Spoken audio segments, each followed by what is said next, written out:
Sir सभी को good morning. अरे वाह,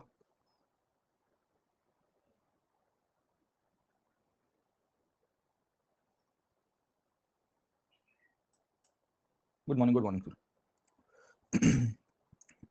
गुड मॉर्निंग, जय हिंद सर। सब खैरियत? आशा करते हैं सब खैरियत होगी आपके यहाँ पे, जीवन जीवन में सब बढ़िया चल रहा होगा। एक मिनट, हाँ सर, मैं आता हूँ।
Yes sir, good morning sir. हाँ, विजिबल विजिबल हूँ, ठीक है, चिंता मत करो, कहीं नहीं। हाँ, विजिबल होंगी, ओके। खैर, चलिए शुरू करते हैं आज की क्लास को। हम लोगों ने कल कहाँ तक खत्म किया था? We had discussed up till the Tughlaq dynasty. और हम कल के क्लास में पहुंचे थे मोहम्मद बिन तुगलक के समय पे, राइट सर, है ना? तो वहाँ से कंटिन्यू करेंगे। आवाज आ रही है मेरी सबको, है ना? सो कल हम लोग तुगलक डायनेस्टी के ओरिजिन के ऊपर डिस्कस कर लिया था। We had discuss the origin of the Tughlaq dynasty. ये कौन थे सर, है ना? इसको कुराना टक्स के रूप में भी पहचानते हैं। They are actually called as Qarauna Turks, ठीक है ना? समझे कि नहीं समझे? और साथों साथ मैंने आपको बताया था कि मोहम्मद बिन तुगलक थी, उनकी तो जाट मदर भी हुआ करती थी, तो उसकी मदर हिंदुस्तानी हुआ करती थी सर, ठीक है? तो इस तरह से इसकी शुरुआत हुई। और फिर पहले गाजी मलिक आया, क्योंकि गयासुद्दीन बिन तुगलक फिर बाद में बनता है। फिर जोना खान आया था सर, है ना? और जोना खान फिर मोहम्मद बिन तुगलक बन गया सर, ठीक है ना? तो we had covered up till this point कि ये कहाँ से आए थे, किस तरह से आए थे, इनके पावर के ऊपर आने के पीछे की कहानी क्या है और नोबिलिटी का रोल क्या है सर, है ना? खाली पॉलिटिकल हिस्ट्री मत याद रखिए, see from the nobility versus the kings perspective, है ना? कि राजा के सामने नोबिलिटी कैसे फाइट कर रही है, उसके पॉइंट ऑफ व्यू से देखिए तो ज्यादा ठीक रहेगा, राइट सर, ठीक है ना? तो फिर वी हैड डिस्कस की 1325 तक आते आते जोना केम टू पावर, और जोना ने बेसिकली पावर को कंसोलिडेट करना शुरू कर दिया, राइट? ये कंसोलिडेशन के तहत we had discuss in the previous session कि इसकी थियरी ऑफ किंगशिप क्या हुआ करती थी सर, ठीक है? सो हमने पिछले क्लास में थियरी ऑफ किंगशिप के ऊपर डिस्कस किया था। And we had actually seen कि इसकी theory of kingship Alauddin Khilji से कैसे अलग हुआ करती थी, या इसकी थियरी ऑफ किंगशिप बलबन से कैसे अलग हुआ करती थी सर, ठीक है? तो ये शैडो ऑफ गॉड से थोड़ा एक स्टेप आगे जाने की कोशिश कर रहा है। कभी कभी शैडो ऑफ गॉड का कंसेप्ट भी लिंक अप करेगा, बस सर, ठीक है ना? But he is beyond that, हाँ। तो ये कह रहा है कि मैं उससे भी बड़ा हूँ और मेरा कुछ अलग ही कहानी चलती है ना। तो सुलेमान जैसे अपने आप को आइडेंटिफाई कर रहा है सर, जो प्रॉफिट के रूप में हुआ करते थे सर, ठीक है? Getting on. तो यू विल सी कि ये भी पॉइंट इसके अंदर से हमने डिस्कस किया था। उसके बाद हमने देखा कि ये थियरी ऑफ किंगशिप को इंप्लीमेंट करवाने के लिए sir, just to implement this wild ideas, तो उसके लिए उसने एक्सपेरिमेंट्स किए। और वही एक्सपेरिमेंट्स को हम लोग कल की क्लास में देख रहे थे। ये एक्सपेरिमेंट्स के कंटिन्यूएशन में एक आता है, वो है एम्पायर बिल्डिंग, क्योंकि उसको अपना साम्राज्य बनाना था। और एम्पायर बेसिकली कहाँ बना था? 1/4 ऑफ द ग्लोब के अंदर, है ना? तो दुनिया के चौथे भाग के अंदर उसको अपना साम्राज्य बनाने का सपना था। और ये तभी पॉसिबल हो पाएगा जब भारत के अंदर और भारत के बाहर सब जगह के ऊपर उसका साम्राज्य बनेगा सर, ठीक है? तो ये एम्पायर बिल्डिंग की कंसिडरेशन करते हुए उसने दिल्ली से अपना कैपिटल शिफ्ट कर दिया। कहाँ पे सर? दक्कन के अंदर। कहाँ पे? देवगिर के अंदर। वही देवगिर जिसे हम लोग कहते हैं दौलताबाद सर, ठीक है ना? तो yesterday we had seen the shifting of capital, है ना? जहां तक मुझे याद है हमने शिफ्टिंग ऑफ कैपिटल को खत्म किया था, या खत्म नहीं किया था, शुरू किया था सर, ठीक है? So we had started the shifting of capital कि भाई ये shifting of capital was actually the part of the wild aims of Mohammad bin Tughlaq sir, ठीक है? और वो बेसिकली आइडिया लगाना चाहता था कि क्या तूफानी कर सकते हैं सर, ठीक है? उसके सिवाय उसका जो दूसरा एम्पायर बिल्डिंग का जो आइडिया था, उसमें उसने खुरासान एक्सपीडिशन किया। अभी हम लोग बात देखेंगे खुरासान एक्सपीडिशन क्या है सर, ठीक है? या उसने पहाड़ी के ऊपर अटैक किया सर, भारत के कुमाऊं मतलब आज के उत्तराखंड में, जिसे कुराचिल एक्सपीडिशन के रूप में पहचानते हैं sir, that is known as Qarachil expedition sir, ठीक है? इसके साथ साथ इसने टोकन करेंसी को इंट्रोड्यूस किया इकोनॉमिक रिफॉर्म्स के रूप में। और फाइनली दोआब वाले रीजन में टैक्सेशन करवा दिया सर, ठीक है ना? तो ये सबके सब एक्सपेरिमेंट है, ये उसके थियरी ऑफ किंगशिप के साथ डायरेक्टली इनडायरेक्टली जुड़े हैं। कुछ कुछ इनडायरेक्टली जुड़े हैं, कुछ कुछ डायरेक्टली जुड़े हैं सर, ठीक है? तो it depends on the situation वो क्या कर रहा है। बट मोटे मोटे तौर के ऊपर 1325 से जब वो पावर के ऊपर आया, 1325 से लेकर 1335 तक, 1335 उसने 10 साल में 5 ये बड़े बड़े तूफानी कार्य किए थे। और यही 5 तूफानी कार्यों के कारण उसके सामने बगावत शुरू हो जाती है। और 1335 के बाद you will see the rebellions will take place for the next 15 years, जब तक वो जिंदा रहेगा। इसी पीरियड में फिर slow disintegration of the Tughlaq dynasty will also take place, है ना? तो बहुत सारी कहानी है, उसके ऊपर डिस्कस करेंगे सर, ठीक है? पता नहीं सांस फूल जाती है आजकल, 2 दिन से मैं पढ़ा रहा हूँ, मतलब 3-4 दिन के गैप के बाद पढ़ा रहा हूँ, इसके लिए सांस फूल जाती है या कोई और रीजन अब देखना पड़ेगा सर, ठीक है? तो वो पुरानी वाली फीलिंग आ गई। पिछले साल मेरे को जब इसी पीरियड में कोविड हुआ था ना, तो मेरी स्पीड बहुत कम हो गई थी सर, ठीक है? और मतलब स्पीड मतलब वही था कि क्योंकि वो फेफड़ों में असर हो जाती है, तो वैसी फीलिंग नहीं आ रही है, बट मेरी जो नॉर्मल स्पेस होती है वो थोड़ी कम हो गई है सर, ठीक है? तो मैं अभी पढ़ा रहा हूँ, तो कल भी ये हो रहा था, yesterday also it was same, पर दोपहर की क्लास में उतना नहीं हुआ, पर शायद ये नाग बाग भी बंद है सर, सुबह की क्लास तो है ना, तो फिर वो तो थोड़ा सनराइज होता है, उसके बाद ठीक ठाक बातें चलेगी सर, ठीक है ना? नहीं, सुबह सुबह से थोड़ा वो ये क्या है कि कोल्ड की सीजन अभी शुरू हो रही है ना सर, ठीक है, उसके कारण भी हो सकता है, यू नेवर नो दैट, है ना। चलिए, तो एक-एक करके देखते हैं। सबसे पहले शिफ्टिंग ऑफ कैपिटल को हमने कल शिफ्टिंग ऑफ कैपिटल क्या है वो देखा था, और हमने शिफ्टिंग ऑफ कैपिटल क्यों चूज़ किया गया था वो भी हमने थोड़ी बहुत चीज़ें देखी थी सर, ठीक है ना। सो शिफ्टिंग ऑफ कैपिटल के बारे में हमने देखा था कि why Devgir was chosen by Muhammad bin Tughlaq, and ये देवगिर के चूज़ करने के पीछे के कारण क्या थे सर, ठीक है। तो अगर आपको याद होगा शिफ्टिंग ऑफ कैपिटल में इसमें 3, 4, 5 आपके रीजंस दिखेंगे। इसमें मैंने आपको 2-3 रीजंस बताए थे। इसमें पॉलिटिकल रीजन भी था, इसमें कल्चरल रीजन भी था, इसमें मंगोल का भी रीजन था, क्लाइमेट का भी एक रीजन आपको मिल जाएगा सर, ठीक है ना। तो when we had discussed the shifting of capital, तो हमने समझने की कोशिश की थी कि शिफ्टिंग ऑफ कैपिटल के इंटेंशंस क्या हुआ करते थे सर, ठीक है ना, और किस तरह से ये कार्य कर रहा है सर, ठीक है। तो उसको दक्कन प्रॉब्लम करना था, क्योंकि दक्कन को सेंटर ऑफ मुस्लिम कल्चर बनाने की आवश्यकता थी। उसको बेसिकली एक रिबेलियंस को कंट्रोल करना था। दूसरी, ऑलरेडी वो वारंगल के ऊपर अटैक कर चुका है, उसको पता कि यहाँ पे पैसा बहुत है, संपत्ति बहुत है सर, ठीक है। और देवगिर का मौसम भी बहुत बढ़िया है सर, ठीक है। तो हमने गाना भी गाया था, आज मौसम है बड़ा बेईमान है बड़ा, आज मौसम बेईमान है सर, ठीक है ना, समझे। तो वी हैड डिस्कस की इसकी क्या कहानी रहती है सर, ठीक है। फिर यहाँ पे पैसा व्यापार था, और दिल्ली के ऊपर मंगोलों का आक्रमण होने की भी शक्यता थी। इनफैक्ट ये जो पावर के ऊपर उस समय के दौरान मंगोलों का रिसर्जेंस हुआ था, and there is every possibility कि इश्यू क्रिएट हो सकता है sir. Immediate reason shifting of capital के पीछे एक कारण था, वो था बहाउद्दीन गुरशाह। अब ये गुरशाह कौन था, तो मैंने बताया था कि उसका ही कजिन हुआ करता था जो दक्कन का गवर्नर था, और इसने मोहम्मद बिन तुगलक के सामने विद्रोह कर दिया था सर, ठीक है ना। तो इसको लग रहा था कि इसको भी मारेंगे, आजू-बाजू के जो साउथ के जो किंगडम्स है, जो हिंदू किंग्स हुआ करते थे, जो इन लोगों को मदद कर रहे हैं, मेरे ही गवर्नर्स, उनको भी मारेंगे सर, ठीक है। बाकी सारे विस्तारों में विद्रोह हो रहा है, तो he decided to go to south, है ना। तो उसके एडमिनिस्ट्रेशन से तो उसको कहा था कि सर उज्जैन चले जाइए, और उज्जैन सबसे आइडियल रहेगा, क्योंकि नॉर्थ साउथ ईस्ट वेस्ट की कनेक्टिविटी वहां से हो सकती है मालवा से सर, है ना। पर राजा राजा होता है सर, ठीक है, वो थोड़ी अपने एडवाइजर्स की सुनेगा सर, ठीक है ना। और पगला राजा इसी के लिए तो कहते हैं सर, ठीक है ना। अगर अपने एडवाइजर की सुनता तो पगला राजा ना कहलाया जाता है ना, क्योंकि एडवाइजर उसको कभी-कभी सही रास्ते के ऊपर उसको दिशा दिखाते हैं कि देखिए आप बीच में रहोगे तो ज्यादा ठीक रहेगा सर, ठीक है। उज्जैन यहाँ पे आया है, अगर आप यहाँ पे आ जाओगे तो फिर it will be more problem, है ना। तो आप दिल्ली से इक्वी डिस्टेंस नहीं रह पाओगे, और देवगिर इक्वी डिस्टेंस था भी नहीं सर, ठीक है। Devgir was not equidistant from all the area sir, है ना। तो he actually could have thought about this idea, but वो नहीं कर पाया है सर, ठीक है। तो उसने फिर डिसाइड किया कि मैं देवगिर चला जाता हूँ, और बेसिकली जितने भी रॉयल हाउस होल्ड के लोग थे, मतलब जो राजघराने के लोग थे, एडमिनिस्ट्रेटर्स थे, नोबल्स हुआ करते थे, उनको एक ऑर्डर निकाला, फरमान निकाल के सूफियों को और रिलीजियस प्रीचर्स को, उलेमाओं को कहा कि चलो भाई मेरे साथ हम लोग साउथ में जाएंगे सर, ठीक है। तो इस तरह से नॉर्थ साउथ की डिवाइड को ब्रिज करने के लिए, और नॉर्थ साउथ की डिवाइड को तोड़ने के लिए, अल्टीमेटली सर पहले ब्रिज करना और उसके बाद उसको तोड़ देना। तो जो साउथ इंडिया की इनविंसिबिलिटी है वो खत्म करने के लिए वो फाइनली ये शिफ्ट करता है सर, ठीक है। अब सवाल ये है कि शिफ्टिंग ऑफ कैपिटल के पीछे के कारण, दिल्ली से दौलताबाद का पूरा जो कारण है वो हमने बता दिया कि इसमें पीछे क्या-क्या कारण होंगे सर, ठीक है। तो इसमें पॉलिटिकल रीजंस हो गए, उसमें गुरसाहिब का रीजन आप लिख दीजिएगा, इसके अंदर ही आप मंगोलों का रीजन देख सकते हैं सर, ठीक है ना। इसमें ज्योग्राफी का एक बहुत बड़ा फीचर था, ज्योग्राफी बेसिकली डेक्कन का सिग्निफिकेंस लिख सकते हो, और दूसरा क्लाइमेट की कहानी लिख सकते हो सर, ठीक है। तीसरी पॉइंट इसके अंदर से इकोनॉमी आपको मिल जाएगी सर, है ना, और इकोनॉमी में मार्केट, ट्रेड एंड कॉमर्स, और साथ-साथ जो पैसा यहाँ से आ सकता है वो, और चौथा पॉइंट इसके अंदर से आप कल्चरल लिख सकते हो, और कल्चरल के अंदर आप लिख सकते हो कि इस्लाम का फैलाव करना भी उसका एक बहुत बड़ा दायित्व था, उसका गोल था, क्योंकि इसने अपने आप को प्रॉफिट कहा था सर, ठीक है। तो जब अपनी प्रोफेसी को प्रीच कर रहा है तो ऑब्वियस है कि रिलीजियस एक्सपेंशन भी करने की आवश्यकता थी। ये 5 मुख्य फैक्टर्स के कारण वो साउथ में शिफ्ट हो गए। इसमें अलग-अलग ऑथर्स ने अलग-अलग कहानी लिखी है। ऑथर सेंट्रिक नहीं जा रहे, क्योंकि ऑथर सेंट्रिक लिखने की आवश्यकता कम होगी सर, ठीक है। अब सवाल ये है कि दिल्ली से दौलताबाद लोग क्यों जाएंगे, है ना, and why people will be going, है ना। तुगलक का दिमाग तो चलो ये 4 पॉइंट्स के ऊपर क्लियर था कि मुझे इसके कारण जाना है सर, है ना। But why the officials and the nobles who have been living in Delhi since last 200 years will be shifting to Delhi sir, है ना। 150 साल से तो रह ही रहे थे, 200 साल नहीं कहेंगे, पर करीबन 1200 के आसपास से रह रहे थे। यहाँ 1330 के आसपास का टाइम आ गया था, ठीक है। So they been living since 130 years, 120 years, 110 years, है ना। दिल्ली के अंदर जो ऑफिशियल्स बैठे हो, टर्किश नोबिलिटी बैठे हुए सर, है ना, जो सदियों से बैठे हुए सर, ये मतलब 100 ईयर से तो वो लोग बैठे हुए, तो why they will be shifting, है ना। एक ऐसा दिल्ली आप इनफैक्ट सेंट्रल एशिया से लेके, कायरो से लेके, बगदाद से लेके सब लोग वहाँ पे आ रहे थे सर, ठीक है ना। So people from all over the world were coming to Delhi at that time to the court of the Delhi sultan, है ना। इवन बदला इसके कारण तो घूमता-घूमता आया सर, ठीक है। तो सवाल ये है कि दिल्ली को क्यों छोड़ना चाहेंगे लोग सर, है ना, समझे नहीं समझे। तो इसने तो एक तो पहले रॉयल ऑर्डर निकाल दिया सर, है ना। तो how the process took place, ये प्रोसेस कैसे होता है, इसके ऊपर से क्वेश्चन नहीं होगा, बट हमको इसकी इंटेंशन समझ में आते हैं सर, ठीक है। इंटेंशन में ये था कि दिल्ली से दौलताबाद जब शिफ्टिंग करवाता है सर, तो इसने लोगों को थोड़ी बहुत वो है ना स्ट्रिक्ट इंस्ट्रक्शन दिए थे कि भाई आप चलिए हमारे साथ, मैं आपके लिए बीच में सराइज बना के रखी है, मैंने बीच में गेस्ट हाउसेस बना के रखे हैं, वहाँ पे रेस्ट हाउसेस है, पानी-वानी आपको चाहिए होगा सब कुछ मिल जाएगा सर, ठीक है। आपके लिए नौकर चाकर है, सब कुछ है सर, ठीक है। तो दिल्ली का जो एलीट क्लास था, दिल्ली की जो रूलिंग पॉपुलेशन थी, उसको ज्यादा टारगेट किया गया था कि भाई आपको मेरे साथ चलना है सर, ठीक है। ये एलीट क्लास में रिलीजियस स्कॉलर्स भी आ जाया करते थे, क्योंकि ये मानता था कि भाई इनकी बदौलत ही मैं साउथ इंडिया के ऊपर अपनी पेनिट्रेशन कर पाऊंगा, और फिर इस्लाम का भी फैलाव कर पाऊंगा सर, ठीक है। अब ये लोग मना कर रहे थे, they were actually saying no कि भाई why should we go to south, है ना, हमारा बसा-बसाया घर है सर, ठीक है ना। आज की तारीख में आप मुझे कहो कि प्रतीक आप दिल्ली शिफ्ट हो जाइए सर, है ना, आपको बहुत अपॉर्चुनिटी मिलता है। मैंने बोला नहीं, मेरे को फेफड़े अभी जिंदा रखने हैं सर, ठीक है। 2 पैसा, 5 पैसा, 50 पैसा ज्यादा दोगे जीवन में चलेगा सर, ठीक है, but I don't want to come to Delhi sir, ठीक है, समझे। दिल्ली की हालत, मतलब मेरे साथ ऐसा हुआ, मुझे दिल्ली जमा नहीं है सर, ठीक है, समझे नहीं समझे। अच्छी बात है नहीं जमा है सर, ठीक है। मैं 2-3 दफा बीच में पहले भी आया, 2 साल पहले भी आया, तभी बीमार हो गया था सर, ठीक है। मैं बीमार आता हूँ, मैं बीमार होके 4 दिन में निकल जाता हूँ। मैंने बोला ठीक है, नहीं हो पाएगा हमसे सर, है ना। तो हालत खराब हो जाती है सर, ठीक है। इतना प्रदूषण, और फिर ये विंटर्स के टाइम पे आना होता था मेरा सर, ठीक है। विंटर्स के टाइम पे आता था मैं, और इस टाइम पे यही कोहरे और फिर ये आपका पॉल्यूशन की कहानी, दिवाली के बाद ही सब ये मगजमारी चालू होती थी सर, ठीक है। भाई नहीं चलता है सर, ठीक है। और उतरने के बाद से ही मतलब right from you land and to you go sir, है ना। और भी हैसल पढ़ाने के सिवा बाकी सारे हैसल बहुत हो जाते हैं, खैर। सो यू सी दैट ये यही कहानी है सर, ठीक है। Why people will live their houses, है ना, जहाँ से रह रहे इतने साल से, जहाँ उनकी स्फीयर ऑफ इन्फ्लुएंस है, क्योंकि ये लोग तो बहुत इन्फ्लुएंशियल हुआ करते थे। अब ये ऐसी जगह के ऊपर जा रहे थे जिनको कोई पूछने वाला भी नहीं था सर, है ना। तो सामान्य रूप से अब अपना घर बार छोड़ के, बार नहीं था घर तो था उस टाइम के ऊपर सर, है ना, इन सबको छोड़ के क्यों जाना चाहेंगे। ये सब नोबिलिटी क्लास इतनी पावरफुल क्लास थी सर, समझे आप लोग, ठीक है। ये बलबन और अलाउद्दीन खिलजी इनका बार बंद करवा दिया था ना सर, ठीक है। तो थोड़े-थोड़े अभी उभर के आए थे, बट उतने भी बड़े बार वाली सिस्टम नहीं चल रही थी ना इनके समय पे, खैर। तो एक ऐसी सिचुएशन हुई जहाँ सुल्तान ने इनके लिए एक सिचुएशन क्रिएट की। इनको कहा कि देखिए हमने आपके लिए लैंड का अरेंजमेंट करके रखा है, हमने आपके लिए घर का अरेंजमेंट करके रखा है, हमने आपके लिए जॉब का अरेंजमेंट करके रखा है सर, ठीक है ना। आपको एम्प्लॉयमेंट की कोई दिक्कत नहीं होगी, आप खाली आ जाइए मेरे लिए सर, ठीक है ना। तो those who promised to come with the sultan and those who actually said कि sir we are ready to come with you, तो सुल्तान उसको रिलीजियस एंडोमेंट से लेके अलग-अलग प्रकार की ग्रांट्स देके उसको सेटल करवा रहा था। तो सिंपल चीज़ है, वरना लोग आएंगे नहीं सर, ठीक है। You need to give them incentives, है ना। तो आप उसको बोलना पड़ेगा कि भाई तुम यहाँ से इधर आइए और मैं आपके लिए इतनी सारी सुविधाएं क्रिएट करके देते हैं, तब जाके लोग आएंगे ना सर, समझे आप लोग, ठीक है।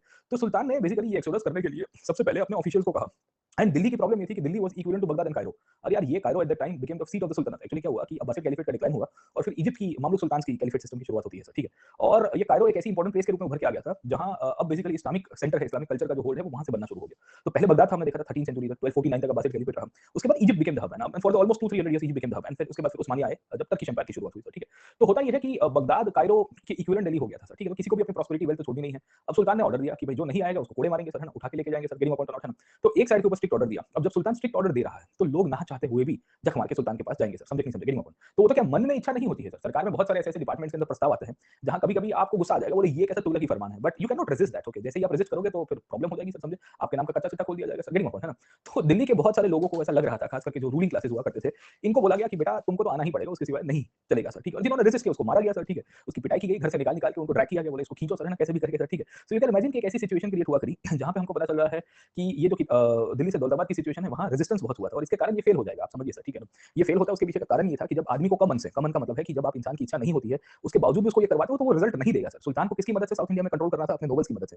नोबल्स खुश नहीं है तो then you won't be able to in fact penetrate and have this idea of establishing a big empire in the southern part of the country sir, है ना। क्योंकि जिनकी बदौलत आप करना चाहते हो वो आपसे नाराज है सर, ठीक है। आप उनको डंडा मार मार के पुश करवा रहे हो तो that is not possible sir, समझे आप लोग, ठीक है। तो ये कहानी आपको यहाँ से दिखेगी। सुल्तान ने एलोबरेट अरेंजमेंट्स भी करवाए थे लोगों के लिए, रोड इंफ्रास्ट्रक्चर डेवलप किया। उस टाइम पे अलाउद्दीन खिलजी के समय से रास्ते खुल गए थे, मलिक काफूर ने जो कार्य किया था उसके बाद, और उसके पहले से भी रास्ते तो खुले हुए थे, हमने एंशिएंट इंडिया से भी देखा था सर, ठीक है। पोस्टल सिस्टम का डेवलपमेंट करवाया था, वो रिले सिस्टम में बता रहा था ना, उसको दावा कहते थे सर, ठीक है। तो दौड़ा करते थे रनर्स, है ना। सराइज बनाई थी, रेस्ट हाउसेस बनवा दिए गए थे, बोले आओ सर कोई दिक्कत नहीं, रास्ते में आपको आने में दिक्कत नहीं आएगी, क्योंकि 40 दिन लगते थे दिल्ली से दौलताबाद और दौलताबाद से दिल्ली आने में। This was around 40-50 days of journey sir, ठीक है। तो very treacherous journey as well sir, ठीक है। बीच में कोई आके लूट फाट कर देता, लॉ एंड ऑर्डर को मेंटेन करवा। सुल्तान कहा आपको दिक्कत नहीं होगी सर, ठीक है। अब बेसिकली उसने कुछ-कुछ लोगों को कैरेट एंड स्टिक के तहत सबसे पहले मारा सर, ठीक है।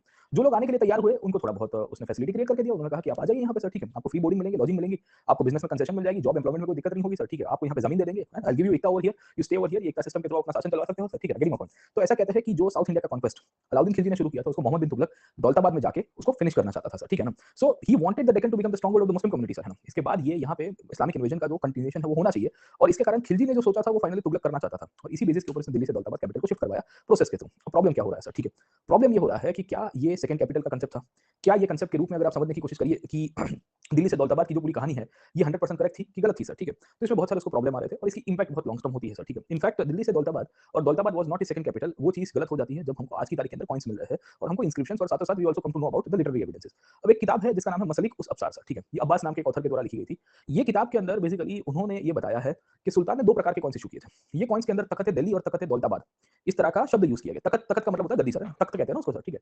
तो लिखा गया है कि तख्तगाह दिल्ली और तख्तगाह दौलताबाद। सुल्तान ने जो कॉइन्स इश्यू किए थे उसका मतलब ये है कि वो दिल्ली को छोड़ना नहीं चाहता था। He wanted to make sure कि दिल्ली वैसा का वैसा रहे और दौलताबाद एक सेकंड एरिया के रूप में डेवलप हो जाए सर, या सेकंड कैपिटल के रूप में बन जाए, but he did not wanted to shift there permanently sir, getting upon.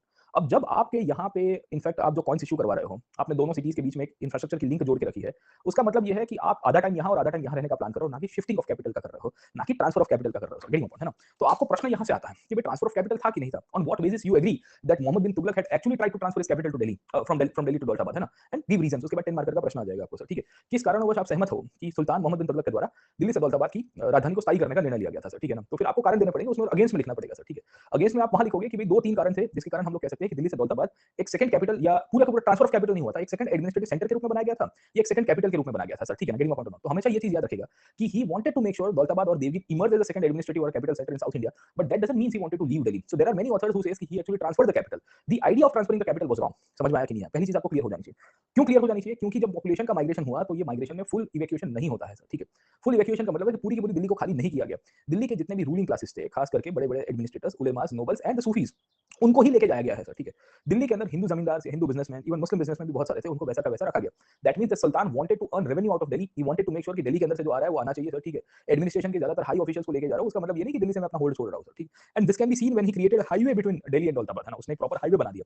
ये हाईवे बनाने का इंटेंशन ये था कि वो दोनों जगह के ऊपर मूवमेंट कर पाए सर, है ना, आराम से। तो उसने एक्सप्रेसवे बनवाया था उस टाइम के ऊपर, बोले फटाफट फटाफट फटाफट दिल्ली से दौलताबाद, दौलताबाद से दिल्ली, कुछ लोचा लापसी हुआ तो इधर भागेगा फिर इधर भागेगा सर, ठीक है ना। तो दिस हैपेंस ना, काफी लोग होते हैं कि फैमिली कहीं और रह रही है, कहीं और रह रहे हैं सर, ठीक है ना। ऑल इंडिया सर्विसेज में तो बहुत मगजमारी होगी आपके साथ, ठीक है। आप कोई और स्टेट में हो गए, फैमिली कोई और स्टेट में है सर, ठीक है। हो सकता है कि आपकी भविष्य की लाइफ पार्टनर जो भी है सर, ठीक है, आप दोनों सर्विसेज में होंगे, एक ये कार्डर में एक वो कार्डर में, फिर सरकार को एप्लीकेशन लिखोगे कि अब देखो शादी हो गया, हमको एक कार्डर में लेके आओ, फिर कोई तीसरी कार्डर में डाल देंगे सर आपको, ठीक है। फिर सेम डिस्ट्रिक्ट तो ना मिले सर, ऑब्वियस है सर, बाजू-बाजू का डिस्ट्रिक्ट मिलेगा, फिर वही मगजमारी सर, ठीक है। तो वर्क लाइफ बैलेंस के अंदर से फिर लाइफ दूर चली जाएगी, फिर वर्क ही रहेगा। खैर, तो होता क्या है sir, what happens over here sir, ठीक है। तो वी विल सी दैट यहाँ जो सिचुएशन क्रिएट हुई, ये सिचुएशन के अंदर ये हाईवे क्रिएट करा है। ये हाईवे का इंटेंशन ये था कि भाई ये करने की कोशिश कर रहा है कि भाई दिल्ली से दौलताबाद कनेक्टिविटी बनी रहे। अगर वो ट्रांसफर ऑफ कैपिटल करना चाहता पूरी तरह से तो दिल्ली को कट आउट कर देता सर, ठीक है। कट आउट करने का मतलब समझ में आया कि नहीं आपको सर, ठीक है। He would have actually snapped the relations with Delhi and would have migrated permanently to south India sir, ठीक है। तो वो तो हुआ नहीं सर।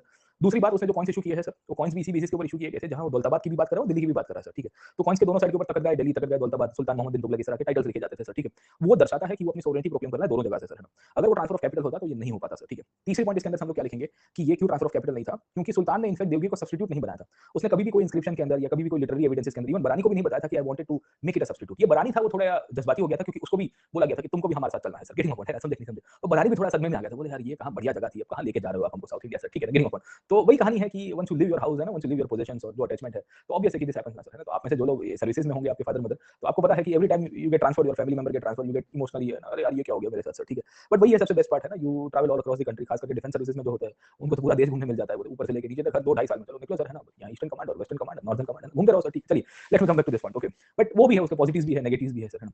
तो 2-3 पॉइंट आपको यहाँ से लिखेंगे, बट उसने ये चीज ध्यान रखी थी कि सब पॉपुलेशन नहीं है, सब पॉपुलेशन नहीं है, तो it was not a transfer of capital sir, ठीक है। तो पहली चीज तो आपको ये क्लियर होनी चाहिए कि why it was not a transfer of capital sir, हम क्यों ये ट्रांसफर ऑफ कैपिटल नहीं मानते हैं। तो ये सब्स्टिट्यूट था, ये सेकंड कैपिटल था। हो सकता है कि इसकी इंप्लीकेशंस कुछ और हुआ करती थी, और वो और इंप्लीकेशंस क्या थी मैंने आपको बताया। वो था साउथ इंडिया के अंदर अपनी कल्चरल होल्ड को बढ़ाना, वहां से पैसे कमाना, डेक्कन में दिल्ली सल्तनत का प्रभाव डालना और बेसिकली पॉलिटिकली वहां रेबेलियंस को रोकना सर, ठीक है।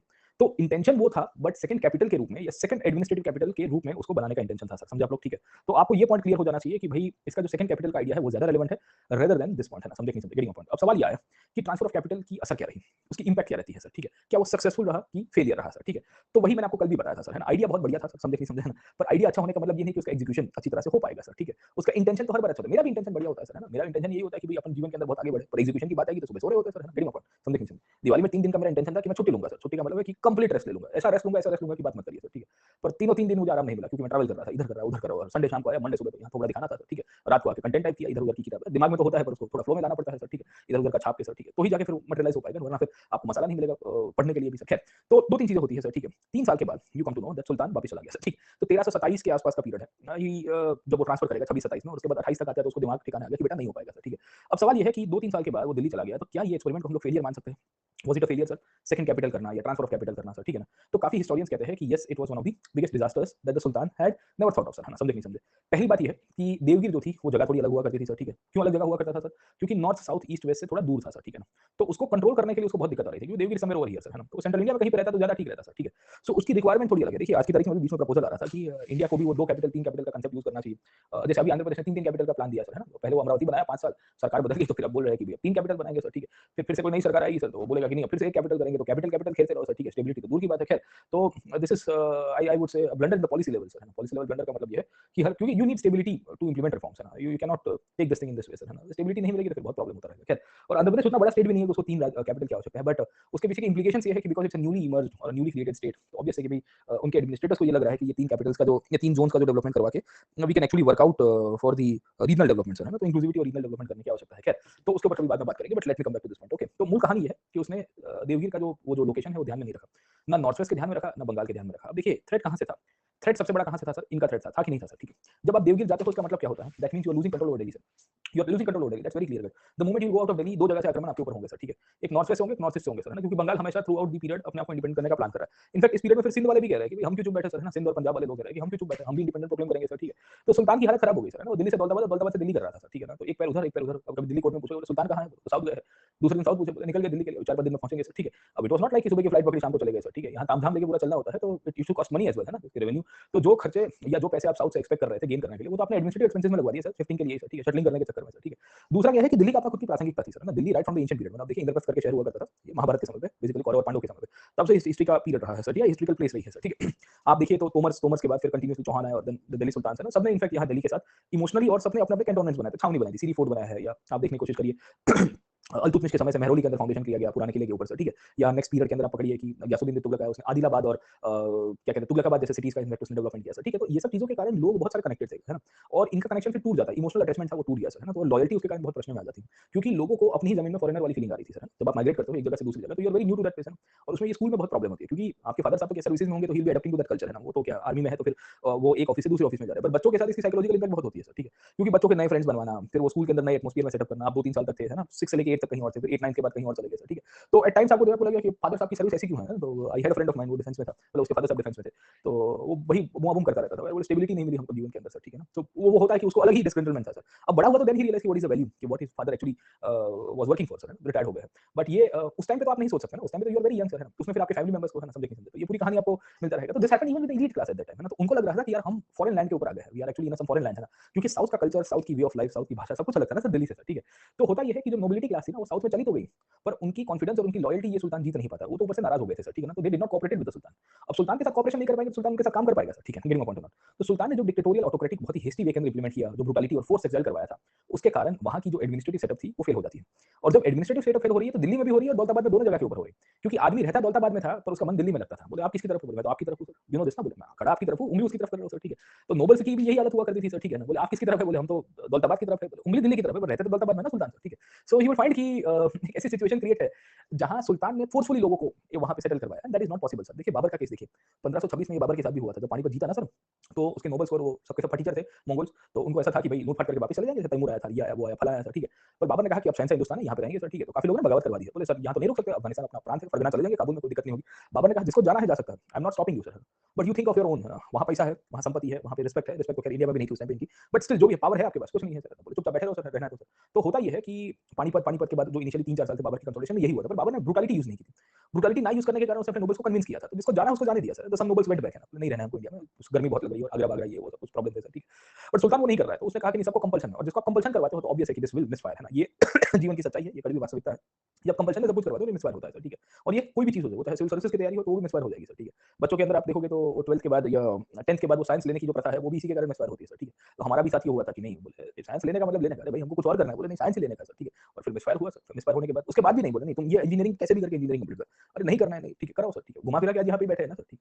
तो फिर अपनी चली है ना, फिर वो प्रोडक्टिव जो एज ग्रुप था वो फिर कहीं और चला गया ना हमारा सर, ठीक है। तो ये सब जगह पे होता है सर, ठीक है। हम तो हमारा एग्जांपल लेते हैं क्योंकि वी नो दैट कि भाई हमने कैसे वो निकाले थे ना सर, चलिए। तो वही है ना सर, वो एनर्जी, वो प्रोडक्टिव एज आप कहीं और वेस्ट कर रहे हो सर, है ना। फिर वो आपके साथ पीयर ग्रुप भी, वो प्रेशर भी वैसे ही बनाता है, जो आपका फ्रेंड्स होते हैं सर, है ना। और वो भी आपको वैसे ही मिलते हैं जो कंपल्शन में आए होते हैं। बोले जीवन में क्या करेगा सर, हम ये करेंगे। मेरे साथ वाले 3-4 लोग थे इंजीनियरिंग में, हम पंचवर्षीय, एक था सप्तवर्षीय योजना वाला सर, ठीक है। उसको हम लोग बाबा बुलाते थे सर, ठीक है। तो वो गजब का था, उसको फैकल्टी लोग भी बहुत रिस्पेक्टफुली ट्रीट करते थे। वो सबमिशन इंजीनियरिंग में यू नो दिस, वो फाइल वाइल लिख के सबमिशन देना, तो फैकल्टी भी उसको बुलाया, बोले आओ तुम चाय वाय पियो सर, ठीक है। तो वेरी रिस्पेक्टफुल, क्योंकि 1-2 फैकल्टी उससे यंग हुआ करते थे। वो जो हमारा जो बैचमेट था सर, एक फैकल्टी नया नया एमटेक करके आया था सर, है ना। वो बाबा उससे भी बड़ा एज का था सर, ठीक है। तो यूनिवर्सिटी पुणे में 8 साल का नियम है कि अगर आप 8 साल में कंप्लीट नहीं करोगे तो एनएफटी का सर्टिफिकेट आता है, not fit for technical education sir, ठीक है। तो वो फाइनली उसको, मुझे लग रहा था कि हमारी बैच में उसको मिल जाएगा, पर समहाउ उसने धक्का मारा, आखिर में बैक निकाली सर ने। तो 8वें साल में निकाला था उसने, खैर। तो 8 साल से ज्यादा निकालता तो उसको, क्योंकि 4 साल का कोर्स 8 में कर रहे हो सर, तो पुणे यूनिवर्सिटी उतने तक वो दे रही थी जो हम पढ़ रहे थे सर, ठीक है। खैर let me come back to this one, okay.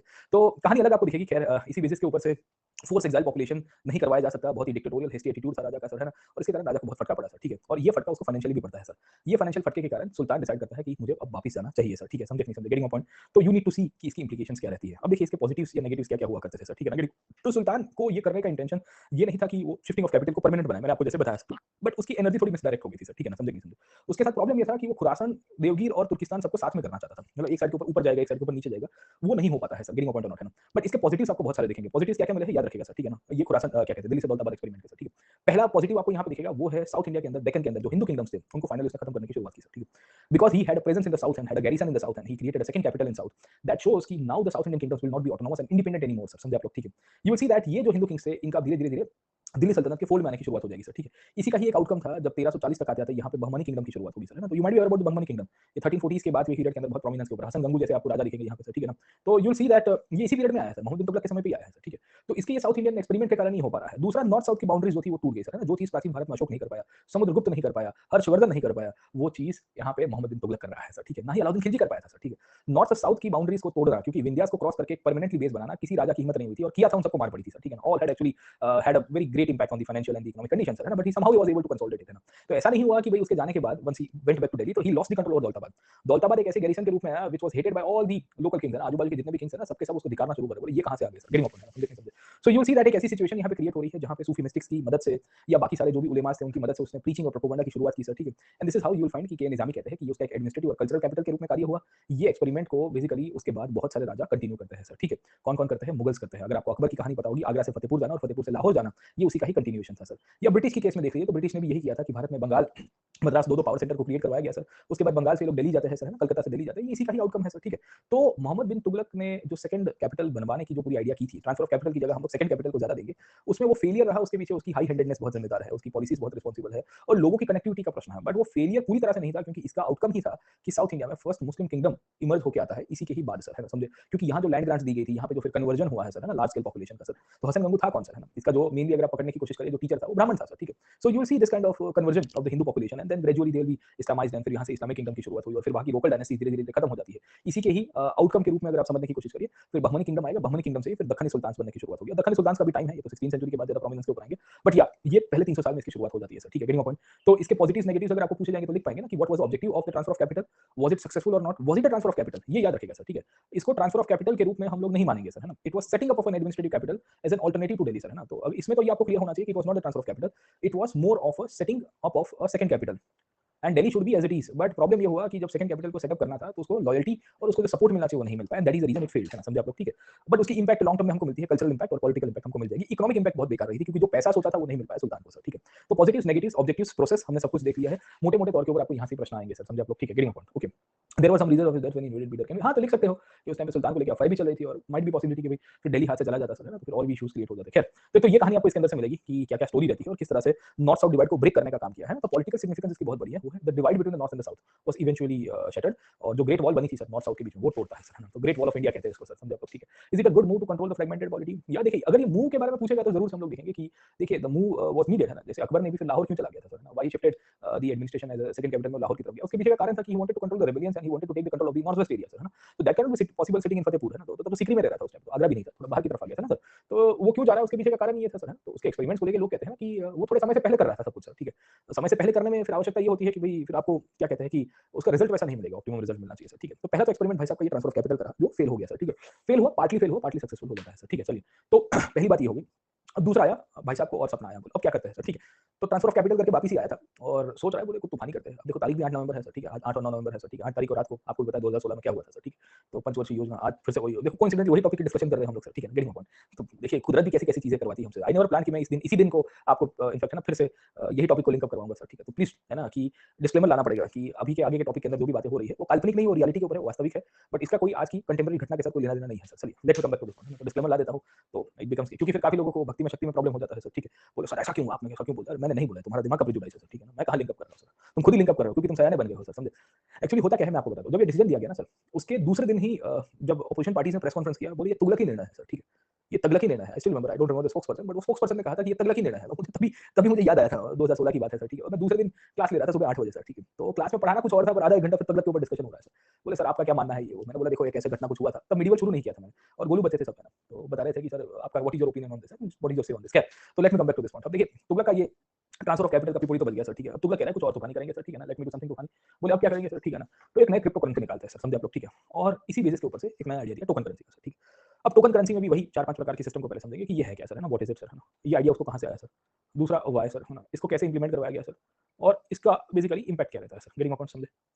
तो ये 3-4 पॉइंट आपको यहां से दिखेंगे सर कि इसकी इंपैक्ट, ये क्यों लाया गया, इसकी प्रक्रिया कैसे हुई, और ये है क्या सर। प्रैक्टिकली आज जो कॉइन्स देख रहे हो टोकन करेंसी के रूप में है, जो कॉइन्स है, करेंसी नोट्स है, उसकी इंट्रिंसिक वैल्यू नहीं है, उसकी फेस वैल्यू है। उसको फियाट करेंसी के रूप में भी आप मानते हो, फियाट मनी के रूप में मानते हो। आपको पता होगा कि सर ने इकोनॉमी के अंदर आपको पढ़ाया भी होगा, आपने खुद से भी पढ़ा होगा सर, ठीक है। 2 प्रकार के कॉइन्स होते हैं, उसकी मेटल की वैल्यू के ऊपर से उसकी वैल्यू डिसाइड की जाती है कि मेटल में गोल्ड होगा, सिल्वर होगा, कॉइन्स होगा, मतलब कॉपर होगा सर, ठीक है। तो उसके ऊपर से उसकी वैल्यू डिसाइड होगी, या दूसरा इसके ऊपर छाप दिया जाएगा सर, ठीक है, समझे नहीं समझे। तो यहाँ किसी का थोड़ा छापा हुआ है, यहाँ लिखा हुआ है PBI Pratik bank of India, और यहाँ 1000 रुपए लिख दिया गया है सर, समझे आप लोग, ठीक है ना। तो ये कॉइन की वैल्यू 1000 रुपए होगी, इरिस्पेक्टिव गोल्ड है, कॉपर है, सिल्वर है, उससे आपको कंसर्न नहीं है। आपको ये देखना है कि प्रतीक नायक का थोड़ा छपा हुआ है यहाँ पे सर, ठीक है, नीचे लिखा हुआ है guaranteed by Pratik bank of India. That means कि यहाँ सरकार ने हमको सोवरेन, वो क्या है कि इसकी रिस्पांसिबिलिटी ली है कि इसको लीगल टेंडर के रूप में आप यूज कर सकते हो सर, ठीक है, गेटिंग पॉइंट। तो होता ये है कि 2 प्रकार के कॉइन्स आते हैं। पुराने समय के अंदर इंट्रिंसिक वैल्यू, मतलब मेटल की वैल्यू के ऊपर से जो भी चीजें चलती थी उसकी वैल्यू बहुत सही से, समझे नहीं समझे। और पहले थोबड़ा राजा का देखा जाता था या नाम देखा जाता था, पर ये देखा जाता था कि कौन सा मेटल है। गोल्ड है तो कितनी क्वांटिटी में है, मतलब उसका वजन कितना है सर, ठीक है, कितने ग्रेन्स है उसके अंदर से, तो ग्रेन्स के हिसाब से टोटल उसकी क्वालिटी के हिसाब से डिपेंड करता था उसका कितना वेट हो रहा है सर, ठीक है। सिल्वर है तो कितने ग्रेन्स का है, कॉपर है तो कितने ग्रेन्स का है सर, गेटिंग पॉइंट है ना। मोहम्मद बिन तुगलक ने उस समय के दौरान एक ऐसी सिचुएशन क्रिएट हुई जहां वो चाहता था कि सिल्वर की जो इनफैक्ट करेंसी सिस्टम है उसकी शॉर्टेज क्रिएशन हो रही है, बहुत सारे और भी प्रॉब्लम्स थे, तो उसने बेसिकली कॉपर और सिल्वर की वैल्यू सेम कर दी और कॉपर को टोकन करेंसी के रूप में उसने फेस वैल्यू में ला दिया। फेस वैल्यू का मतलब है कि आज के बाद जो weight of the metal will not be considered but the metal itself will be equivalent to the other metal. मतलब आप पकड़ने की कोशिश करिए, आप गोल्ड और सिल्वर के कॉइन्स को कभी एक कर सकते हो सर, क्योंकि दोनों की डिमांड सप्लाई अलग है, दोनों की इकोनॉमिक डिमांड्स अलग है सर, है ना? क्या सिल्वर और कॉपर को अलग कर सकते हो? ये भाई साहब कॉपर को बेसिकली सिल्वर के इक्विवेलेंट कर रहा है सर, है ना? और ये कह रहा है कि भाई कॉपर और सिल्वर का जो कन्वर्जन रेट है वो सेम हो जाएगा। तो आप बाजार में कोई भी चीजें खरीदने जाए या कोई भी चीजें बेचने जाइए सर, ठीक है ना, वो कॉपर को टोकन करेंसी के रूप में आप यूज कर सकते हो and that will be equivalent to the silver. उसकी जो वैल्यू है वो स्टेट डिसाइड करेगी, सिल्वर के हिसाब से आपको दे देगा सर, ठीक है, गेटिंग पॉइंट। तो एक ऐसी सिचुएशन क्रिएट हुई जहां पे ये महाशय ने इनफैक्ट उस समय के दौरान सिल्वर को कॉपर के साथ मिक्स कर दिया और फिर कॉपर को ब्रास के साथ भी उसने मर्ज किया कि भाई ब्रास के इक्विवेलेंट कर देंगे सर, है ना, मतलब जिसे तांबा आप कहते हो सर, है ना। तो यू फाइंड कि एक ऐसी सिचुएशन क्रिएट हो रही है जहां पे मोहम्मद बिन तुगलक ये टोकन करेंसी को इंप्लीमेंट करता है सर, ठीक है। तो व्हाट इज टोकन करेंसी? सारी भाषा में आप पकड़ने की कोशिश करिए कि जिसकी फेस वैल्यू का इंपॉर्टेंस है, ना कि मेटल की वैल्यू का सर, ठीक है। तो कॉपर की मेटल की वैल्यू थी नहीं सर, समझे आप लोग, ठीक है। वो एक रिप्रेजेंटेशन के रूप में उसकी फेस वैल्यू के रूप में वहां पे मोहम्मद बिन तुगलक का नाम लिखा हुआ कॉपर के सिक्के इशू करवाने का प्लान करता है और उसने कहा कि इसकी वैल्यू सिल्वर के इक्विवेलेंट होगी। अब सवाल यह है कि राजा ने ये क्यों किया सर, ठीक है, why he actually created a condition where copper and silver value was made same. तो काफी लोगों ने कहा कि उस टाइम पे सिल्वर की शॉर्टेज थी सर, है ना, समझे कि नहीं समझे। और सिल्वर की शॉर्टेज थी, सिल्वर की शॉर्टेज होने के कारण मनी सप्लाई में बहुत प्रॉब्लम आ रहा था, मिंटिंग हो नहीं पा रहा था सर सिल्वर का। और सिल्वर का मिंटिंग ना होने के कारण ये महाशय डिसाइड करते हैं कि कॉपर की इक्विवेलेंट सिल्वर की ला देंगे, क्योंकि कॉपर की सप्लाई बहुत अच्छी है सर, ठीक है ना, समझे आप लोग, ठीक है। तो एक ऐसी सिचुएशन क्रिएट हुई जहां पे मोहम्मद बिन तुगलक ने डिसाइड किया कि यार मुझे यहाँ पे शॉर्टेज को निपटाना है, तो सिल्वर की सप्लाई को बढ़ाऊं, ऐसा काम ना करूं, या मैं कुछ और तरह से सिल्वर को मैनेज करने की कोशिश करूं या प्राइसेस को कंट्रोल करने की कोशिश करूं या सैलरी को फिक्स करने की कोशिश करूं, जो अलाउद्दीन खिलजी ने किया भी था सर, है ना, याद है कि नहीं आपको सर, ठीक है, गेटिंग पॉइंट। तो यू विल सी कि token currency is a condition where the intrinsic value of the contents which are printed on the paper and the coins are final sir, ठीक है। तो इसके लिए एक हिस्टोरियन है जिसका नाम है एडवर्ड थॉमस। एडवर्ड थॉमस इसको बेसिकली कहते हैं कि he is known as the prince of moneyers, है ना। तो ये भाई साहब ने जो कार्य किया है वहां पे वो एक्सचेंज को फैसिलिटेट करने के लिए वो चाहता था कि भाई यहाँ पे ट्रेड एंड कॉमर्स बढ़ता रहे सर, ठीक है। वो चाहता था कि मेटल की जो सर्कुलेशन है वो बढ़ती रहे सर, इसके लिए वो करने की कोशिश कर रहा है सर, गेटिंग पॉइंट, है ना। तो इसके कारण ये सिल्वर करेंसी लेके आया सर, ठीक है। और सिल्वर और कॉपर को इकट्ठा कर दिया, क्योंकि सिल्वर की डिमांड अगर कम हो रही है या सिल्वर की डिमांड ज्यादा हो रही है पर सप्लाई है नहीं सर, ठीक है। तो इससे क्या होगा sir, this will create the appreciation और डेप्रिसिएशन ऑफ मनी। अगर कोई भी करेंसी की डिमांड ज्यादा है, सप्लाई नहीं है, तो एप्रिसिएशन होगा सर। और एप्रिसिएशन होने के कारण ओवरऑल क्या देखता है, इन्फ्लेशनरी ट्रेंड देखने को मिलता है। ये डॉलर में आपको मिलता है आज की तारीख में सर, है ना। तो यूएस डॉलर के केस में आप पकड़ने की कोशिश करिए कि उसकी सप्लाई लिमिटेड है सर, ऑब्वियस है ना, और फिर उसकी डिमांड ज्यादा रहती है, तो उससे इन्फ्लेशनरी कंडीशन क्रिएट होती है ना कन्वर्जन करने में सर, है ना। और भारत सरकार कल के क्लास के अंदर अगर या कल इनफैक्ट डिक्लेयर कर दे आरबीआई, बोले रुपया और डॉलर का वैल्यू सेम हो जाएगा, तो उससे भारत को लॉन्ग टर्म में फायदा है कि नुकसान है सर, ठीक है।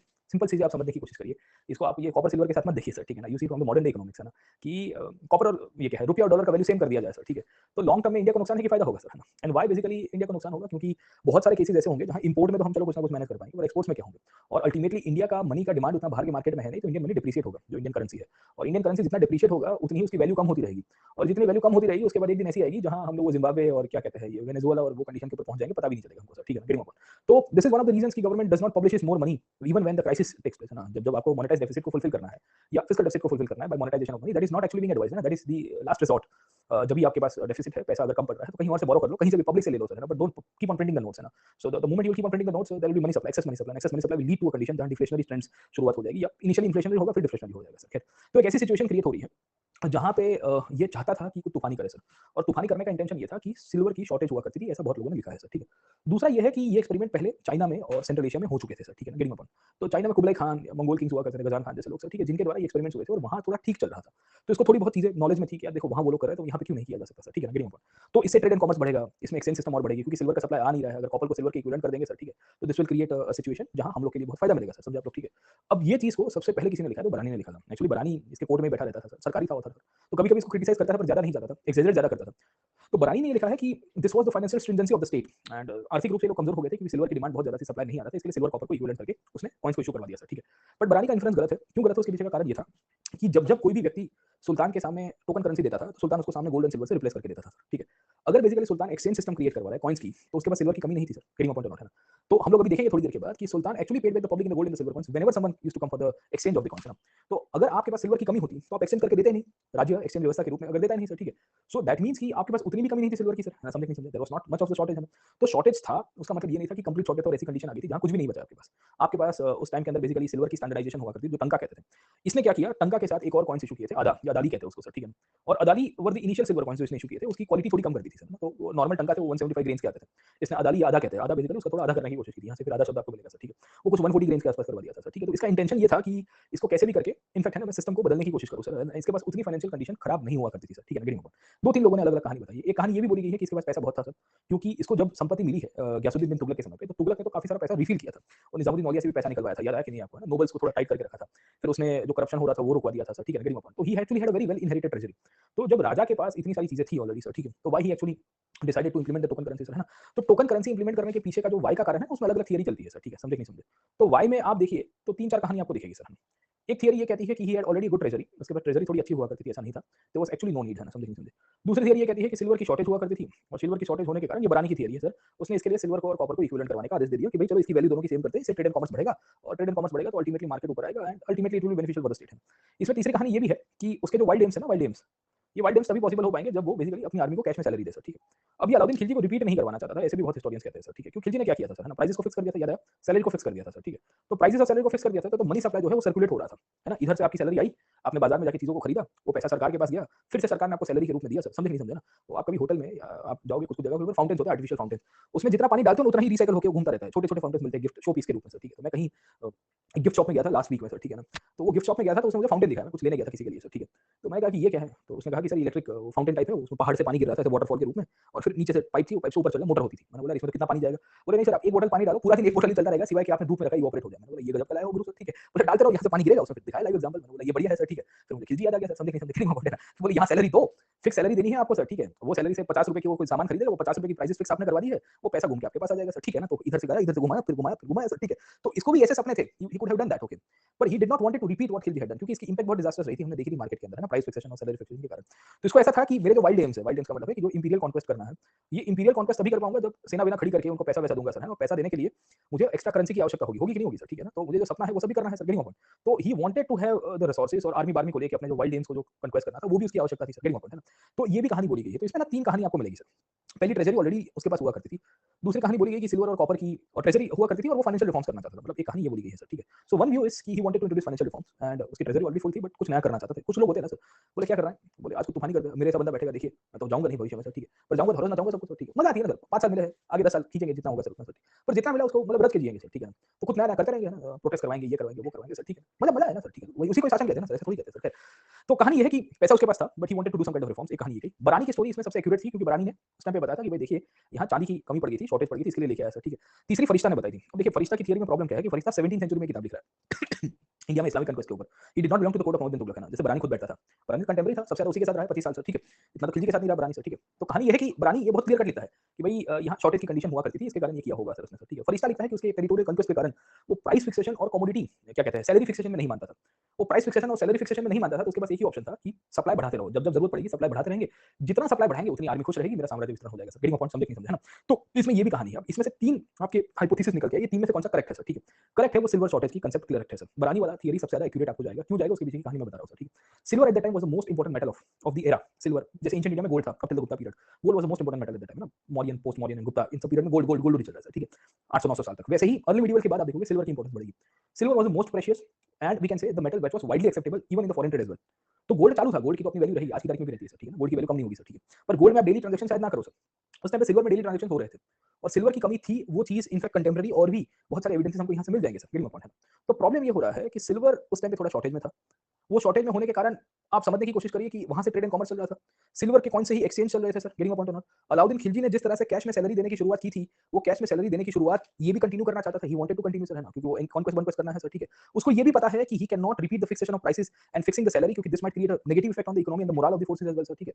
तो ही न्यू कि भाई सिल्वर के सिवा मेरे पास कोई ऑप्शन नहीं है और सिल्वर की कमी है सर। अगर सिल्वर की कमी नहीं होती तो सिल्वर के कॉइन्स इतनी एक्सेस क्वांटिटी में छप पाता कि बात मत करिए सर, ठीक है। And this is one of the reasons कि उसने टोकन करेंसी लाने का प्लान जो किया, वो उसमें सिल्वर की शॉर्टेज सबसे फंडामेंटल रीजन है और बरानी इसमें पार्शियली करेक्ट है। 100% करेक्ट नहीं है, हम लोग मान लेते हैं। 100% क्यों करेक्ट नहीं है? क्योंकि ये जो सिल्वर कॉपर को इक्विवेलेंट करना था, उसके पीछे का कारण ट्रेड एंड कॉमर्स को बढ़ाना था।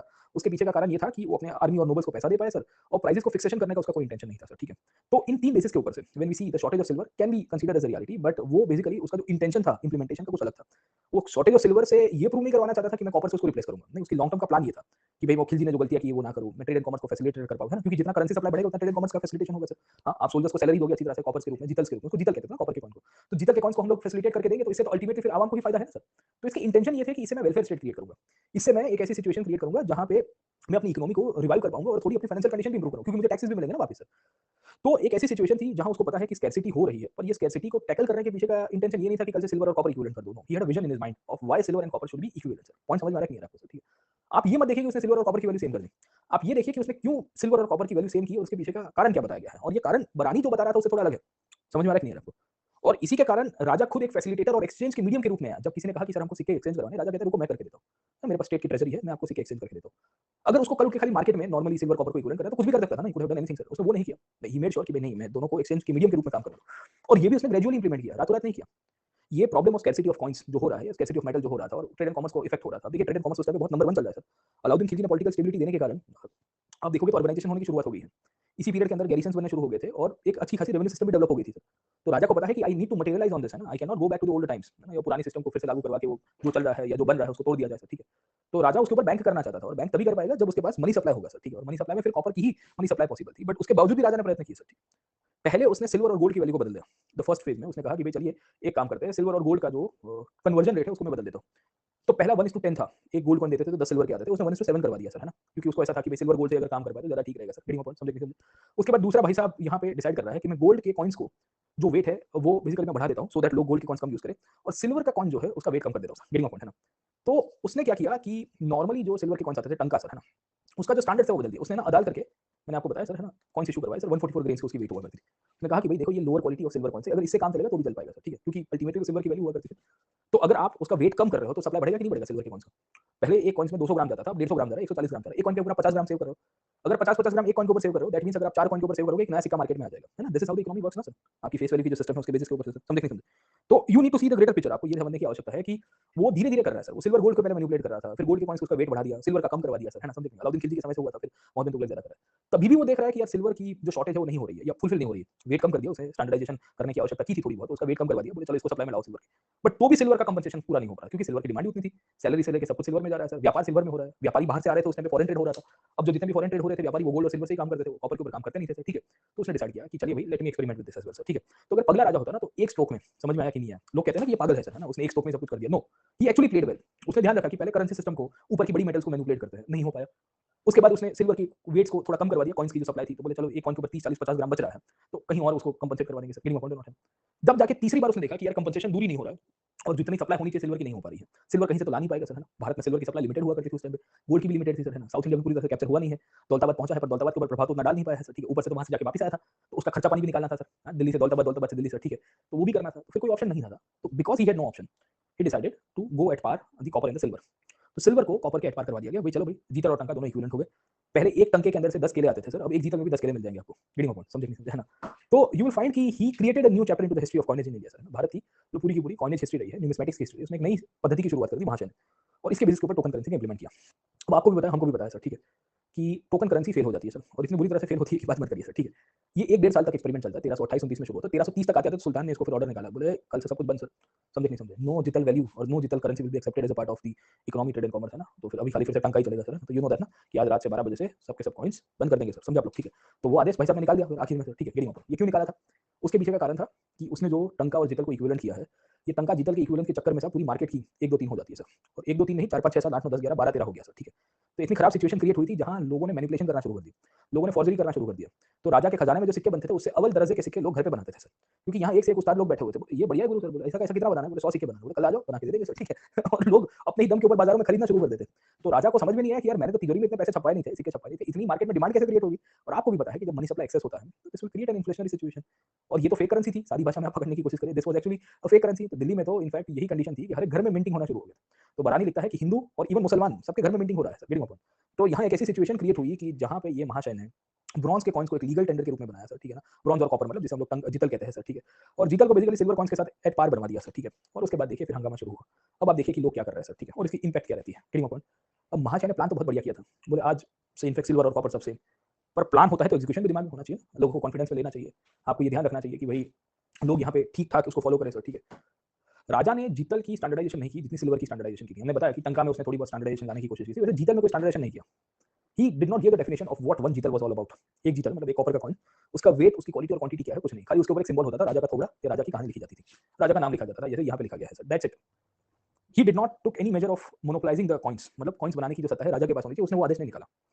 तो होता ये है कि भारत में उस समय के दौरान जितने भी खास करके दिल्ली के आजू-बाजू के प्रदेश में सर, है ना, इन सब लोगों ने बेसिकली भर-भर के सिक्के बनाने शुरू कर दिए। राजा ने कोई स्टैंडर्डाइजेशन किया नहीं था सर, स्टैंडर्डाइजेशन किया नहीं था, उसको आइडिया था नहीं कि लोग अपने हिसाब से सिक्के बनवा सकते हैं, लोग उससे भी चालू निकले सर। राजा ने सोचा था कि मैं लोगों का भला करूँगा, लोग उससे 1.5 आने निकल गए सर, है ना?